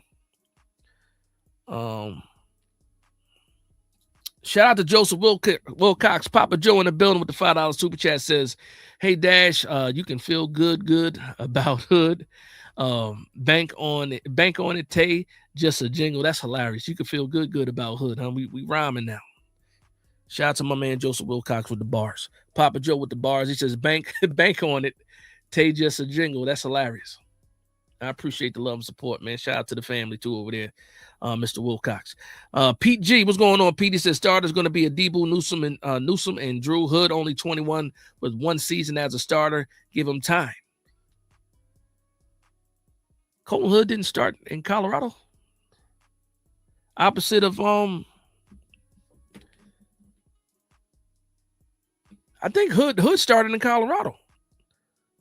I know that was his first year at Tennessee, but I think he also started at Colorado. Opposite of Travis Hunter, if I'm not mistaken. I think Hood started at Colorado. Let me know in the comments. I believe he started in Colorado. It wasn't his first year starting. I don't think so. I think he was the start opposite Travis Hunter in Colorado. Yeah. I'm seeing some people say, yeah, he was. So yeah, he's not just a 1-year start. He is young though. But again, I'm high, Pete. I'm higher on Newsome than a lot of people. I like Drew Phillips too, but we kind of found out what Drew Phillips' weakness was. So I think it's going to be some competition. Again, we're talking about a clean slate. It's a new regime. Nobody's really tied to anybody outside of the draft picks, really. I think that Colton Hood probably gets a leg up because of him being a draft pick, also where they picked him, and also where they had him on the board. They had him with a first round grade. We got him at 37. I'm pretty sure they're probably going to give him the leg up. But again, I think it needs to be competition all the way through. Nobody just gets it, but outside of Maui Noah. Outside of Maui Noah and obviously Arvell Reese. But outside of that, I think it's going to be a lot of competition. It should be an interesting training camp too, and I'm hoping that the beat writers do a good job of covering the Giants because a lot of fans are not making it to West Virginia to watch these training camps. And for somebody like me, and shout out to all the people, if you're one of those people, one of those Giant fans that make it to training camp, you're out there putting up videos when they allow you guys to do videos, I want to say thank you personally, because for somebody like me, it's being so far, I rely on what you guys show to get some of the analysis for training camp. So if you're one of those people that out there going to these training camp practices and stuff like that when they allow it and taping when they allow it, salute to you guys, man. But I don't know what West Virginia is going to be like. I know something. I looked at hotel prices in West Virginia for training camp, and it ain't that many hotels up there where the New York Giants are staying at. And if you look at the hotel prices, you're talking $400 a night, $200 a night. West Virginia is a far enough drive from the tri-state area where you probably don't want to make a drive there and drive back type deal. So I don't know how many people are going to be in attendance. It might be very, very remote. It's already a remote area, but it might be a small crowd out there. A couple of beat writers might be in the building. So the Giants are going to be under wraps, and we really probably won't see these guys outside of what they report and what they share on Giants.com. We probably won't even see this team really until the preseason. And I'm excited for that too, kind of. But I'm super nosy. I want these reports. OKC Donald says Adebo, Hood, Newsome.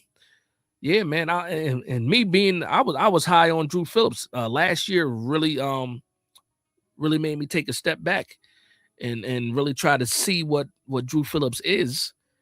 And to me, I like his aggressiveness.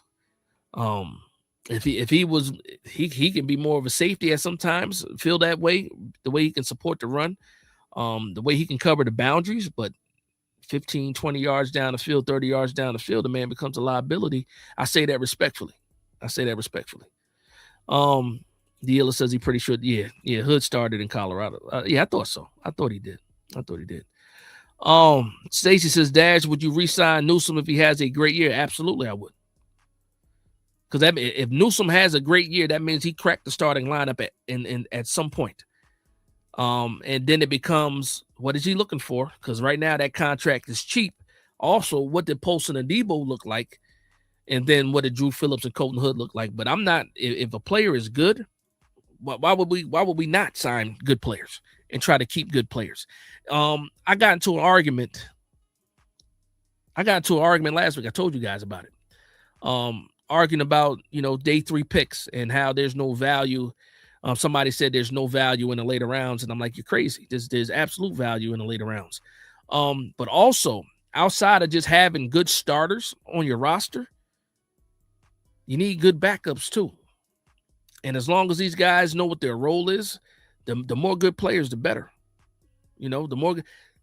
That's one of the reasons why I don't want to get rid of Tibbs either. I mean, outside of the money, but right now you got Abdul Carter rookie contract, Arvell Reese rookie contract. All these guys on rookie contracts, you can afford to pay Tibbs for maybe you give him a 3-year extension. That way, that money is up by the time it's time to sign. Malik and Jackson Dart. So you can spend a little bit of money now. You don't have to re-sign Dex. That's over with. Brian Burns most likely is going to be the only person that's getting a new deal. You got Andrew Thomas locked up. So Andrew Thomas, the only time Andrew Thomas gets more money is if they need to make a deal with him or readjust his contract in order to make more cap space. But he's locked into like 2029. So if you're going to spend money in areas that you normally wouldn't spend money at, 2027 is a good year to do it.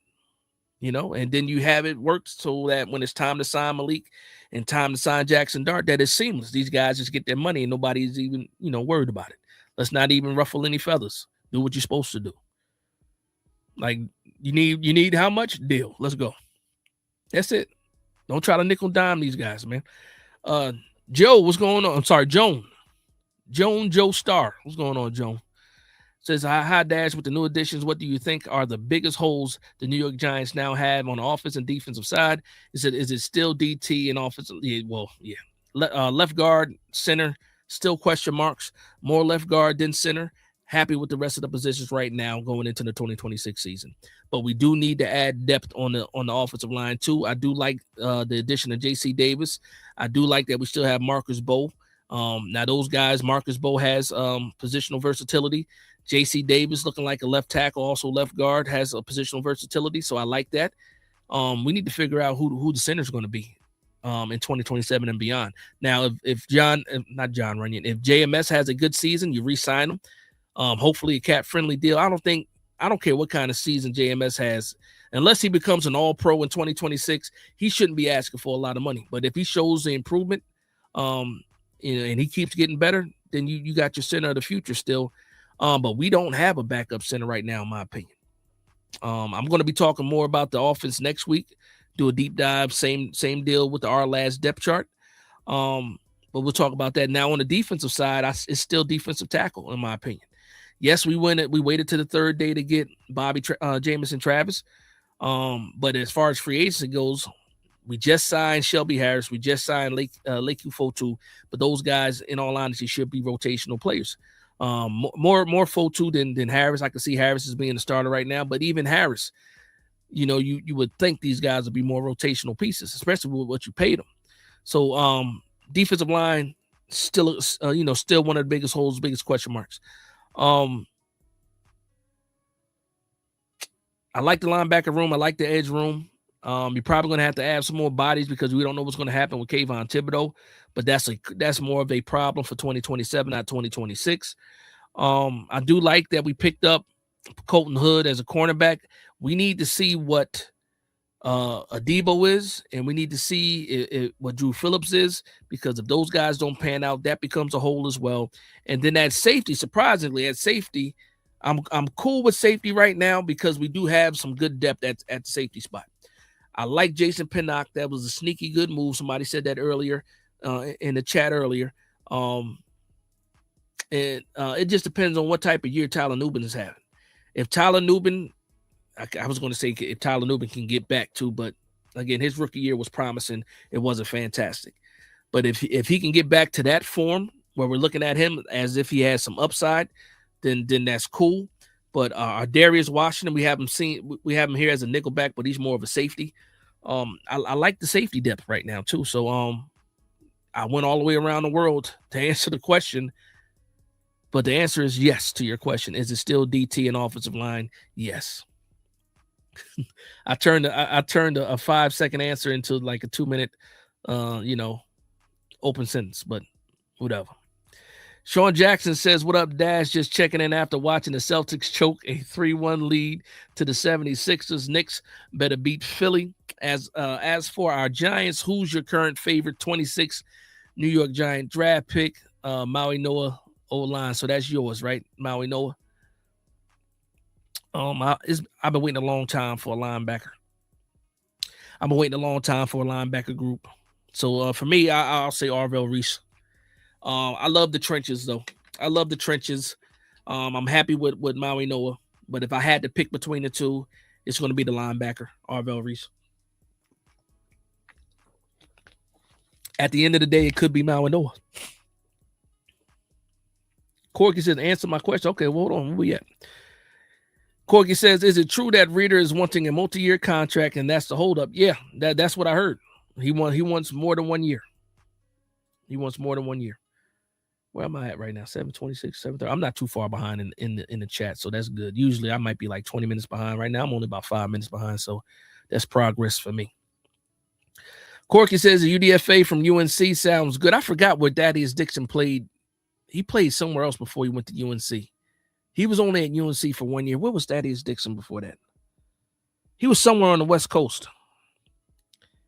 I can't remember exactly where he was now. Washington? I think it was Washington. Washington. Yeah, Thaddeus Dixon was at Washington. I think the prototype, when you look at a cornerback as far as size, if you want to build a Madden cornerback, I think Thaddeus Dixon is in that mold, almost 200 pounds, 6'1", a true 6'1" too. But I don't know. I mean, coached by Bill this past year, he was in Washington, and years before that.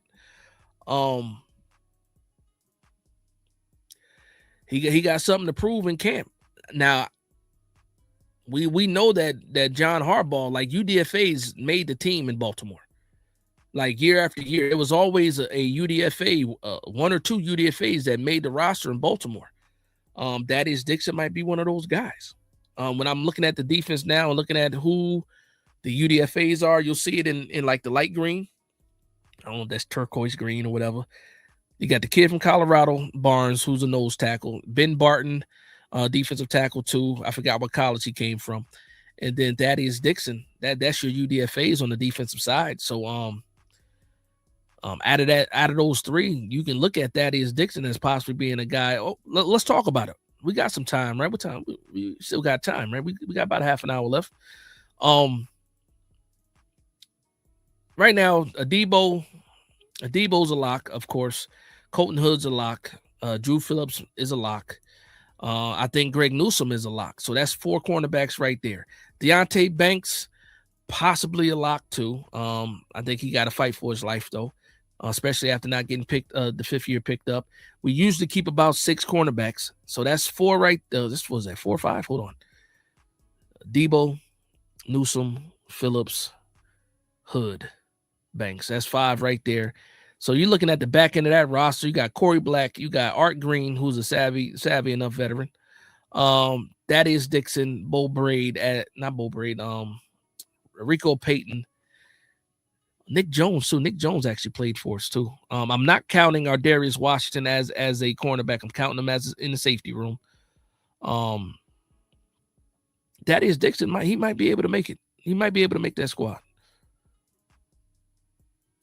Mike DeBilla says, got to get a deal done with Tibbs. It just depends, man.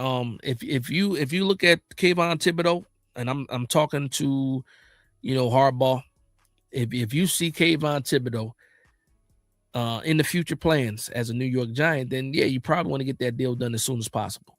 Maybe you even want to get that deal done now, but I just think that they can't do it yet because they have to see how these guys fit this defensive scheme, because that's a lot of money. Kayvon is not giving any kind of discounts. So if Kayvon Thibodeau was out there and he's succeeding in this scheme and he's looking like he's going to be playing well, it's 2 options. And you should get the deal done early. If not, trade him. Because, again, I don't know, like Kayvon Thibodeau in the open market after a good season, he might price himself out, and the New York Giants be looking for another, edge rusher in the 2027 draft or either free agency. So I don't know. Eric says Nubin never showed a form. I had to walk it back a little bit, right? Because I was going to say, if he comes back to form, I was like, well, not really, because he had an okay rookie season. So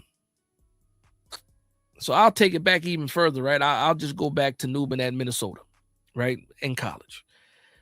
If he can show any kind of resemblance of what he was in college, possible ball hawk, savvy, never was the fastest. But he never had issues with taking bad angles either in college. But you saw that happen, this past year. In his first year, he was pretty good against the run, supporting the run at from the safety spot, so in the box. So if he can get back to that where he's reliable and solid, I think it's good. But I don't think Javon Holland or Tyler Nubin played to the point where are getting paid to the point where they're not replaceable.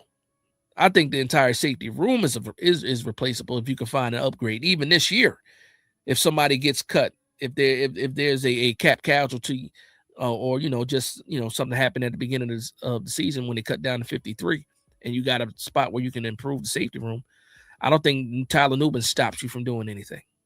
Stops you from signing a player. No.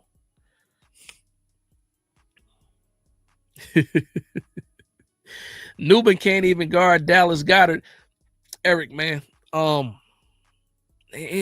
unfortunately, I hate to say it, it ain't too many people that can cover Dallas Goedert. Dallas Goedert is a good damn tight end. Well, he's getting older now, so Did they end up re-signing him in Philly? Because I know he was a free agent. Did he go back to Philly? I don't remember. But it ain't too many safeties covering Dallas Goedert. He wouldn't be putting up the numbers he was putting up. He wouldn't have the career that he did have. If people could guard him. But to your point, yes. To your point, when you're thinking about the Giants and Newman, yeah, he can't even guard Dallas Goedert. Absolutely right. Absolutely right. Jones says, thanks. I don't mind a long answer. The trenches are so important, but very underrated. Y'all know, man, I can yap, man. I can yap for sure. And sometimes, again, I'll be in my own head with certain things, and I'll be sorting things out. So I will yap for a while to try to get an answer out. Eric also says Newman lacks IQ. Just go back to the film Geno Smith scrambles. You know what's crazy about that? Yeah. That play pissed me off so bad. So bad. And I know everybody, like Giants fan, if you're watching me, you know the play. Because if you're watching me, that means you're really a New York Giants fanatic. But that was, and I think that was his rookie season, and that's actually the game we won with the blocked field goal. And Bryce Ford Wheaton got the touchdown. But anyway, yeah, Newman was down, and it wasn't even just Newman. It was Newman and somebody else in coverage. I don't know if it was JSN. It might have been JSN. Was it JSN? Yeah, to your point though. Yeah, Geno Smith scrambles, and you're looking at Newman, and you're looking at whoever the other cornerback was. Was it Phillips? It could have been whatever. You know the play I'm talking about. It was Adoree. Okay, thank you. It was Adoree.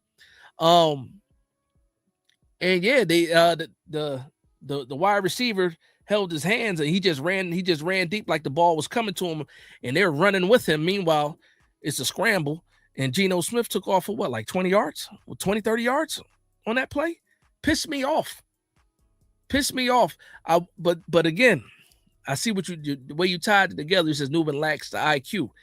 Now in college, I had no issues with his football IQ in college. That play is a little like me. It pisses me off. That play pisses me off. But also, we're sitting there on the field. I'm sorry, we're watching it from TV, or we're sitting there watching it from the stands, depending on if you were at that game or if you're watching it. We see what's happening. To Tyler Newman and whoever that cornerback was, all they see, and the wide receiver did a fantastic job of faking these guys out. But if you put yourself in Newman's shoes, and it looks like that wide receiver is gaining that separation. And looking like the ball's coming, he's looking over his shoulder like the ball's coming. He faked him out. That was a good play by that wide receiver. Savvy play, pissed us off as fans. So I agree with you 100% on that. What do you mean? He said Bro Campbell said the same thing last year. Campbell said what last year? What did I miss? Solitary camp. He says, but who knows? Maybe it's a coaching issue. Oh, okay. Probably play our CBs more. Okay, I got it. I'm caught up to that conversation. Mark says, I think once the middle linebackers are on point, the secondary, especially the safeties, will look much better. Yeah, I'll say that. Each level of the defense, is pretty much in control of different aspects of the coverage, of the scheme. So if everybody's working on the same page, if everybody's doing their jobs, not trying to do too much, but doing their jobs, obviously you want to play above the X's and O's and make the plays that come to you. But if the unit is well, if the unit's moving smoothly, then I do think everybody plays better. But it all starts up front too, man, at the end of the day. Because in all honesty, Geno Smith shouldn't have even been able to break off that run. Where were the linebackers? At the end of it, it's Geno Smith, it ain't Lamar Jackson. We can go back to, earlier that year against the Bengals when freaking Joe Burrow did it when he took off. Like, there's no reason why Joe Burrow should be running a 50-yard touchdown. Where the hell is everybody at? And I think Newman might have been. Newman got smoked on that play. If I'm not, Eric, am I bugging, Eric? When Joe Burrow took off, wasn't Nubin trailing him too? Nubin couldn't catch Burrow? Yeah, I think it was Nubin too on that play. Nubin couldn't catch Burrow. Bad angle. But it's still Joe Burrow at the end of the day. What's going on, Hirsch? How you doing, man? Oh, he said in college. Got you. Said Nubin was ass in college. He wasn't ass in college. Eric said, "Yep, yeah, it was Nubin on that play too." That's hilarious, man. Ain't no saving him. Ain't no defending him. There's no defending Nubin. I guess there's no Why should we defend him? If you didn't earn it, we shouldn't be defending him, right? That's hilarious. That was Nubin on that play, and I thought Nubin was going to catch him, and he didn't. And that was Joe Burrow, and Joe Burrow was not fast, like at all. What's going on, Renee? Renee NYG in the building. Hirsch says, I like the draft so much. I like the draft too, man. Some people like to nitpick, man, on the draft. Charlie and Maine this morning, man. Charlie and Maine had his spaces this morning.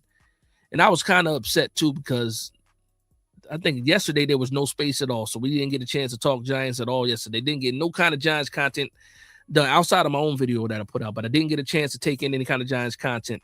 And then this morning, it was Charlie. Shout out to Charlie from Maine. I got a love-hate relationship with Charlie. Charlie's a good dude, man, but Charlie is super-duper negative. And he was, like, just think about this draft, right?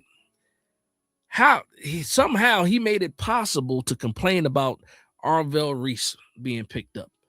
And his argument was, and Charlie's not here, so I'm not going to get too deep into it, right? Pause. He was saying, we talk about the Arvell Reese, but he's so young. What can he? He's still learning. He's not. What if he doesn't? I'm sitting here like, Charlie, how can you make the drafting of Arvell Reese like a negative? I don't understand. And then I just realized it's Charlie. It's Charlie at the end of the day. Charlie can make anything negative. But shout out to Charlie, man. Love-hate relationship with Charlie, man. Air Force, what's going on? He says, Dad, did you check out running back Damon Bankson? I didn't. I just saw the highlights. I didn't watch the New Mexico game. I saw the highlights. I saw a couple of kick returns, and that's all I saw. I didn't even want to do it. Didn't have the energy. Maybe if I got some energy, I might look at it. Maybe tonight I'll look at a couple plays. I don't even know if I have any cut-ups available for Damon Bankson, to be honest. So the only thing I saw was some highlights from Bankson. Fast, special teamer. That's all I got right now, for the most part, for him. I don't want to lie to anybody.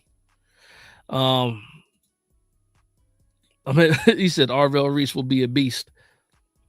Yeah. Now Charlie's one of a kind for sure. Eric says special teams gonna be the reason Giants win game. Oh, so special teams is going to be the reason why Giants win games this year. Are you talking about like kick coverage?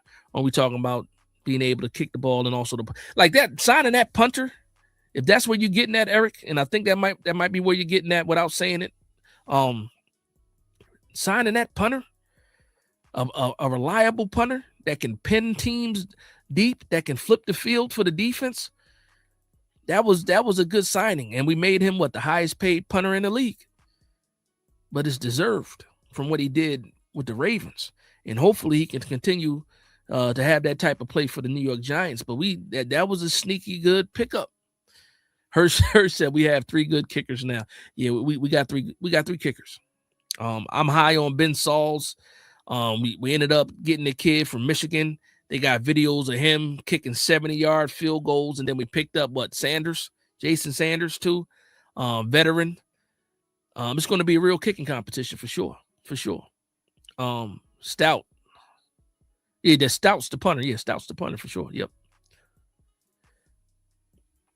A Little Bean report says, hi, Big Dash. How you doing? I'm cooling, man. Hopefully you having a good day too, man. Hopefully you're having a good start to your weekend. Shout out to you, man. Thank you for joining. Thank you for vibing with us tonight. Eric says, Saul and Sanders is not it. Start the Michigan kid, fresh legs. I like Saul, man. Saul was a good kicker in college in Pittsburgh. When he had a chance to play for us, didn't miss anything. But yeah, if you see somebody that has a special skill, and it seems to me like the kid from Michigan has a special skill, then yeah, it's going to be a true kicking competition for sure. And when's the last time we had that type of confidence in a kicking competition? And it's cheap. So to your point, and I'm glad you brought that up, Eric, is special teams might be the reason why we close out some games for sure. Dealer said Charlie used to call up Paul Dottino and complain all the time. He's still doing that, Dealer. He's still doing that. I don't tune in as much to Big Blue Kickoff Live like I used to. Those guys do a good job too. Shout out to John Schmelk. Shout out to Paul. When Lance was there, I don't think Lance is there anymore, right? Shout out to Lance too, if he's there, when he's there, whatever. But those guys do a good job, man. I used to stay tuned all the time. I don't watch them as much. Just the time of day that it comes on for me. It's just always awkward for me. I always end up missing the show. But at the times that I do listen, the dude Lynn, I forget where Lynn is from. Lynn is always on there. Charlie is a staple on there, and everybody gets a warning once Charlie is there. They let people know Charlie's about to talk, so you can prepare yourself for something that Charlie's going to say, and Charlie going to say something crazy. Nova Nebula, what's going on? He said, at least we got a real depth at kicker. Shouldn't be an issue all season. I hope not, man. Knock on wood. Knock on wood, and we're going to pray for that. Actually, let me close down this and remove that. Get that back. Yeah, we're going to do that. Since we vibing out and got through all the talking points, I think I got through all the talking points. Let me see real quick. Yeah, we got through all the talking points. Let me go ahead and hide that. Go back to the full screen. Lance is still there? Okay, I thought so, man. But Lance be all over the place, man. Lance trying to make moves. I know that. And again, shout out to those guys. I will say this too, man. You know who else stepped it up? The New York Giants social media team. They stepped it up. They stepped it up. I like what they've been doing this year so far. They've been doing a good job with some of the stuff that they've been doing, the videos that they've been putting out, the graphics that they've been using, stuff like that. So shout out to the New York Giants social media team for stepping their game up for sure. Shout out to those guys. Hirsch for real says, Dash, could Tay Banks resurrect his career under Harbaugh? I don't know, but I hope so. I have no expectations for Tay Banks. And that's the realest I can be about it. I have no expectations for Tay Banks. But I hope so. I hope so. I will say this, though. If he does resurrect his career, that's somebody else you got to pay. Because he's on a contract year. But in order for him to play, that means Colton Hood's not playing or Paulson Adebo's hurt. So, I mean, Tay Banks is running uphill right now. One of them, yeah, he's running uphill right now. Anthony Phillips, what's going on? Says, our Giants going to do OBJ a solid, or is he going to catch a stray? That's a different way to put it, right? I listen, if it was me, I'm bringing OBJ back. I'll stand on that side of the fence. I was on the fence waiting to pick a side. If it's me with what's going on right now, with the room, with the injuries and stuff like that, if it's me, I'm signing OBJ. I don't have, now, don't get it confused. I don't have any expectations for OBJ during the 2026 season. I'm talking about right now with signing for camp and for what he could bring as far as raising the level of competition in the wide receiver room, because I think Odell Beckham can do that. And if you get something out of him during the season, then it's a plus. But for me, I would say yes. I would sign OBJ, but I don't have any expectations, no real expectations for OBJ. You know what's crazy? Like, I'm thinking about, would OBJ come on the show? Could I get OBJ on the show? Possibly, right? Pat Hanlon couldn't block him because he's not a Giant yet, man. But also, you know, he would have to want to. It's a small corner of YouTube that I have over here. Might not be big enough for OBJ. Jay Band says, yo, Dad, did you talk about people saying Nabers would be wide receiver 2 behind? Oh, boy. I saw that, man. It was funny, too, because Jeremiah Smith was live Well, not live, but he was active in the conversation. For those that don't know, there was a conversation made about if the New York Giants were to draft Jeremiah Smith, wide receiver from Ohio State in 2027, Malik Nabers would be the wide receiver too. And of course, Giants fans did not like to hear that. Jeremiah Smith pretty much put like a laughing emoji up. And the best thing he can do is just stay neutral. He didn't say anything, but he laughed at the comment. For me, Malik Nabers is nice. Jeremiah Smith is something that we haven't seen in a little bit. 6'4", 215 pounds. He's probably going to run about a 4.3 40. He's most likely going to be the first non-quarterback off the board in the 2027 draft. But I'm riding with Nabers in this argument, man. Nabers is just so much more dynamic to me than Jeremiah Smith, and Jeremiah Smith is fantastic. Just put it this way: Carnell Tate was picked 4th overall, and he was wide receiver 2 to Jeremiah Smith. That should tell you how good Jeremiah Smith is. But I'm gonna show some favoritism and some bias when it comes to any New York Giants for sure. Sean says Nabers needs OBJ for all of the off the field stuff. As far as and like I said, practice preparation, having somebody in the room that's matured now, because a lot of people try to hold OBJ's past against him. I think he's matured a lot. Obviously, there's some other things going on with OBJ as far as money, possibly. I don't want to talk about another man's money or his pocket and stuff like that, but the rumors are is that he needs the money too. I'll leave it alone at that. But I do think he would add value to the New York Giants and mostly add value to that wide receiver room as a whole. And I'm not just talking about OBJ having crazy numbers and scoring a bunch of touchdowns. No, just adding competition and bringing out the best in that wide receiver room. I'll say that. Pete says, who is J.J. Smith? Yeah, just Jeremiah Smith. Jeremiah Smith from Ohio State. Yeah.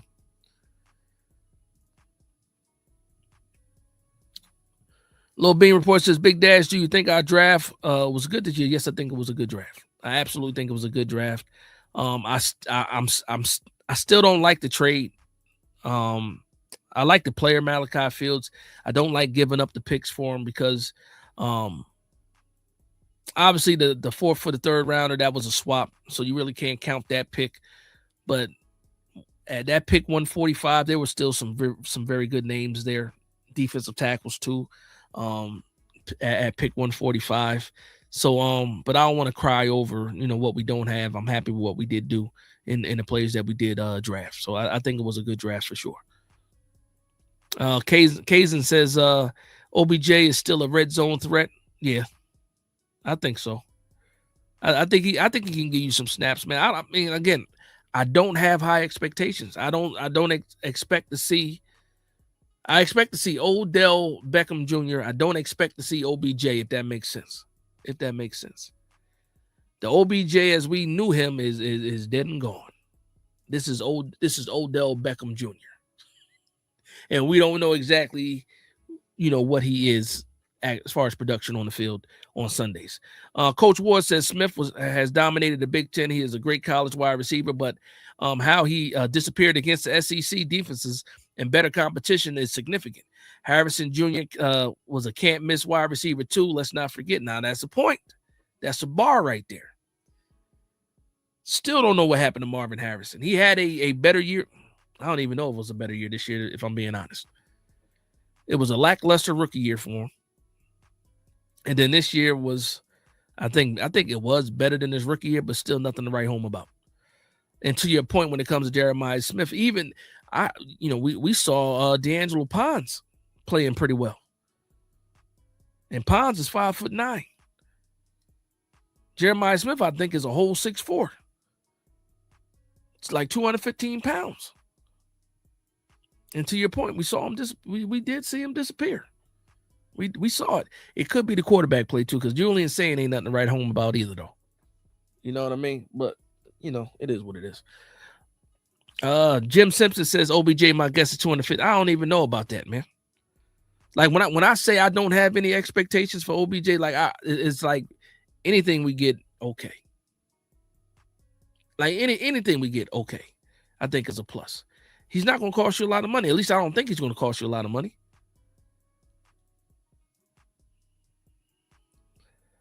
The coach said Pons put hands on some. No, he did. That's why I say if Pons was 6 foot, and guess what? Pons is right down the street now. The Jets drafted him. The Jets drafted him. Pons might end up being a fantastic cornerback, which I think there's the only thing that was holding him back was his height. He was strong as hell for his height and his size, as far as his weight. He was strong as hell. He's an older player too, again, because he followed that coach, because he was at James Madison first. But yeah, he was a good cornerback, savvy cornerback, older again, a couple transfers, but yeah. Jet Life, what's going on? He says, as Malachi Fields, Plaxico Burress 2.0. No. I see why people say that. I understand that people have those expectations. I'm not putting that on that young guy. I'm not putting no Plaxico Burress hoodoo on Malachi Fields, man. I don't want to do that. I don't want to do that to him. Same way, like I said, when we got Jalen Hyde and they gave him the number 13, and I fell into that trap. I'm not going to do it. I like to learn from mistakes as much as possible when I can. Sometimes I don't learn from my own mistakes, but I'm not putting that Plaxico Burress hoodoo on Malachi Fields. I see why though. I see the dealer said that drives me crazy. I know, man. Coach Ward said no. Now, I see why. Big body wide receiver, 6'4", 220 pounds, large catch radius. He can go up there and make the contested catches. A lot of those contested catches are because he doesn't really get too much separation. But I don't want to put that hoodoo on him, Jet Life. But I see why a lot of people say that. Us as Giants fans, when we make comparisons, we like to make those comparisons to other Giants fans. It's something easy to do. But no, I'm not going to call him Plaxico Burress 2.0, but I will say this. I hope he is. I hope he's even better than Plaxico Burress. I'll say that. Nick Bear says, I hate wide receivers. Can't play without him, though. You hate wide receivers? Man. Greg says Glenn was a good corner, so Pons has another tutor. You saw the comp for D'Angelo Pons was Aaron Glenn. An undersized, tough as hell cornerback, which Aaron Glenn was, and made a good career for himself being an undersized corner. Like it's kind of scary how similar those guys are. I believe as far as height goes, weight, and also the speed in the 40s. Aaron Glenn was pretty fast. I don't know if he was 4.35 fast like D'Angelo Pons, but Glenn wasn't slow at all.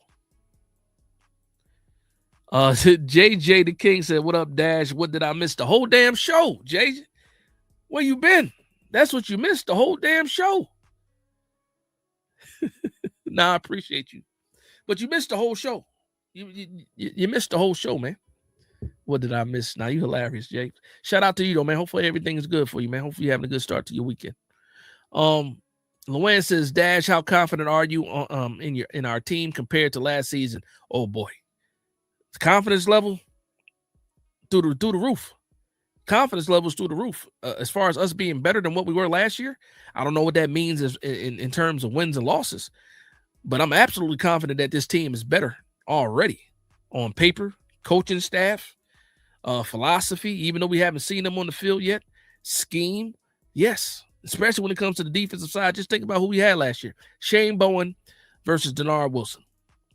I am absolutely more confident in this team than the prior teams.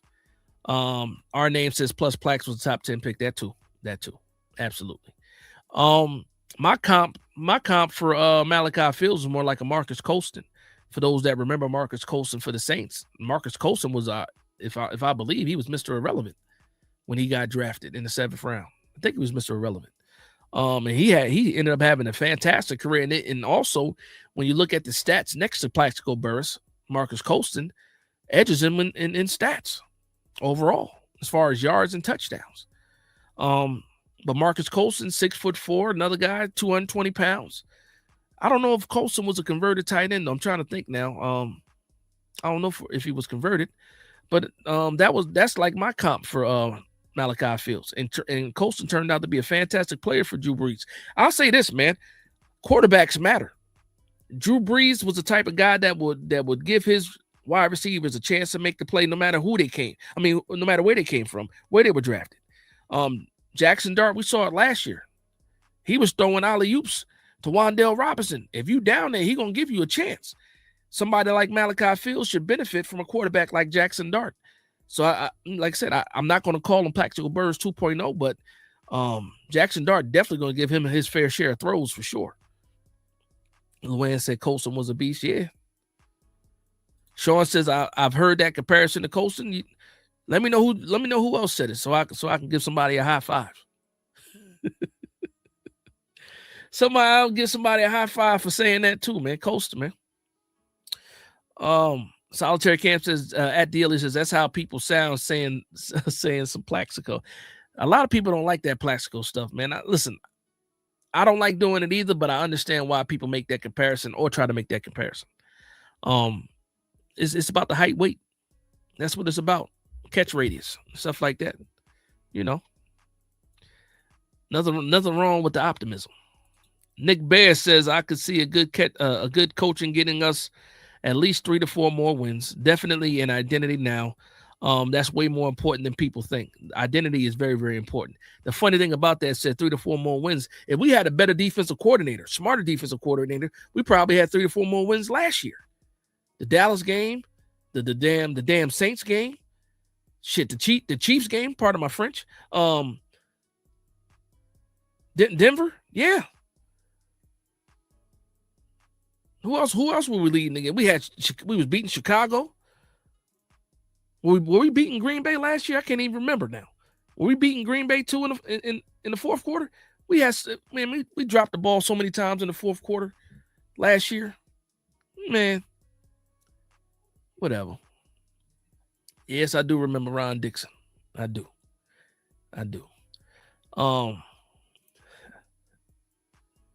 At least, my man Pete said, "What's going on, Pete?" He said, "At least 5 wins." I'm telling you.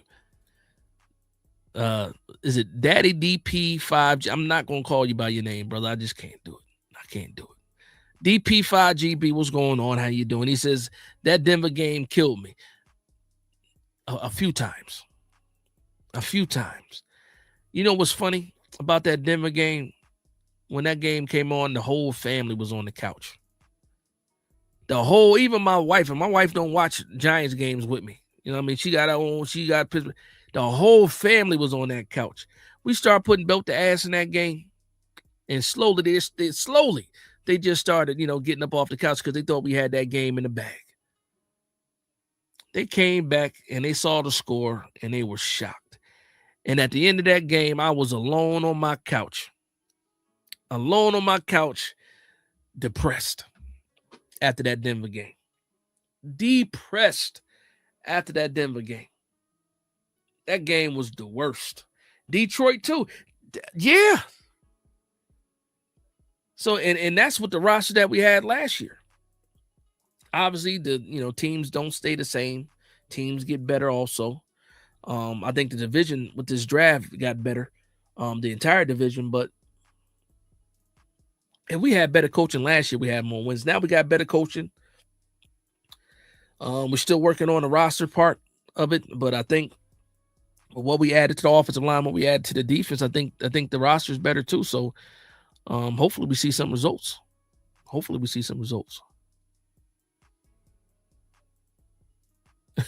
He says it's supposed to be Daddy 217. YouTube always messing it up. Okay. All right. Now you ain't lying. YouTube do be messing things up. That's for sure. Our name says NYG had the toughest schedule of the league. Did we?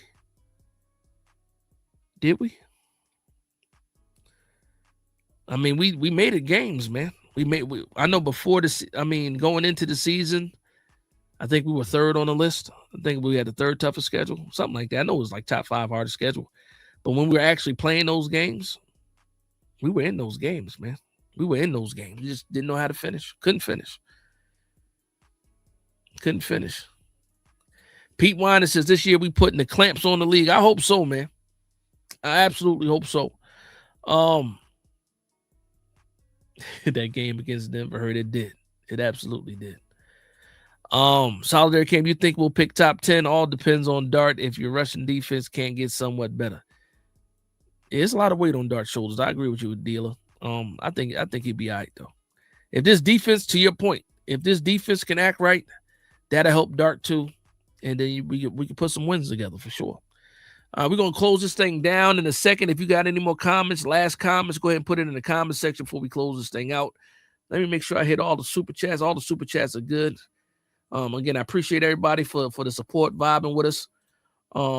Appreciate everybody showing up for the family reunion, Giants family reunion, as always. I will be on Big Pat's show tomorrow morning for me, but afternoon, we're going to discuss some Giants stuff with those guys at the Aboriginal Sports Network. I don't have the link right now for that show, but I'll be live tomorrow, probably around like maybe tomorrow afternoon for the people on the East Coast. It'll be about 11 o'clock on the West Coast. So, yeah. Stay tuned for that. DJ Rita is a must. That's a fact. David Benavidez is fighting on that fight. Did it just start? Let me know if it just. What time is it? It's 11 o'clock on the East Coast. Did that fight just start? It's pay-per-view too, man. Listen. Let me tell you the last time I paid for a boxing match. No, sir. No, sirree, Bob. Now I appreciate that. Jim Simpson said another great show, Dash. Now I appreciate that, man. Anthony Cherry said it's been fun. That's the goal, man, for people to have fun, man. Have discussion, talk Giants football, man. Coach Ward says, when the new schedule drop, I don't know. I can't wait. I'm trying to figure out when the home opener is. I need to figure out when the home opener is. Fire sticks is the fix. I didn't want to say it. I'm gonna let you say it, Mr. Mark. I didn't want to say it. I'm gonna let you say it. I tell you what I gotta do though. In about an hour, I gotta watch From. If anybody that likes, I was gonna say murder mysteries, but mystery shows, horror shows. If you guys don't watch From, I am hooked on that show. From MGM used to be what? I forget what it used to be. Stars. I think it used to be Stars. But actually, was it Stars? No, it used to be Epics or something like that. But yeah, that's yeah. In about an hour, the new episode of that drops. So I will be watching that for sure. And also I'm, figuring that out. Shout out to Zizou. He said, hit the like buttons with the $5 super chat. Yeah, please do. For the people that are still here, still listening, I see the numbers going down. If you have not hit that like button, do me a favor, man. It's not on Netflix. It's on MGM. You can see it on Prime Video too, though. Our name. It's called From. It's season 4. So I suggest you go back to season 1.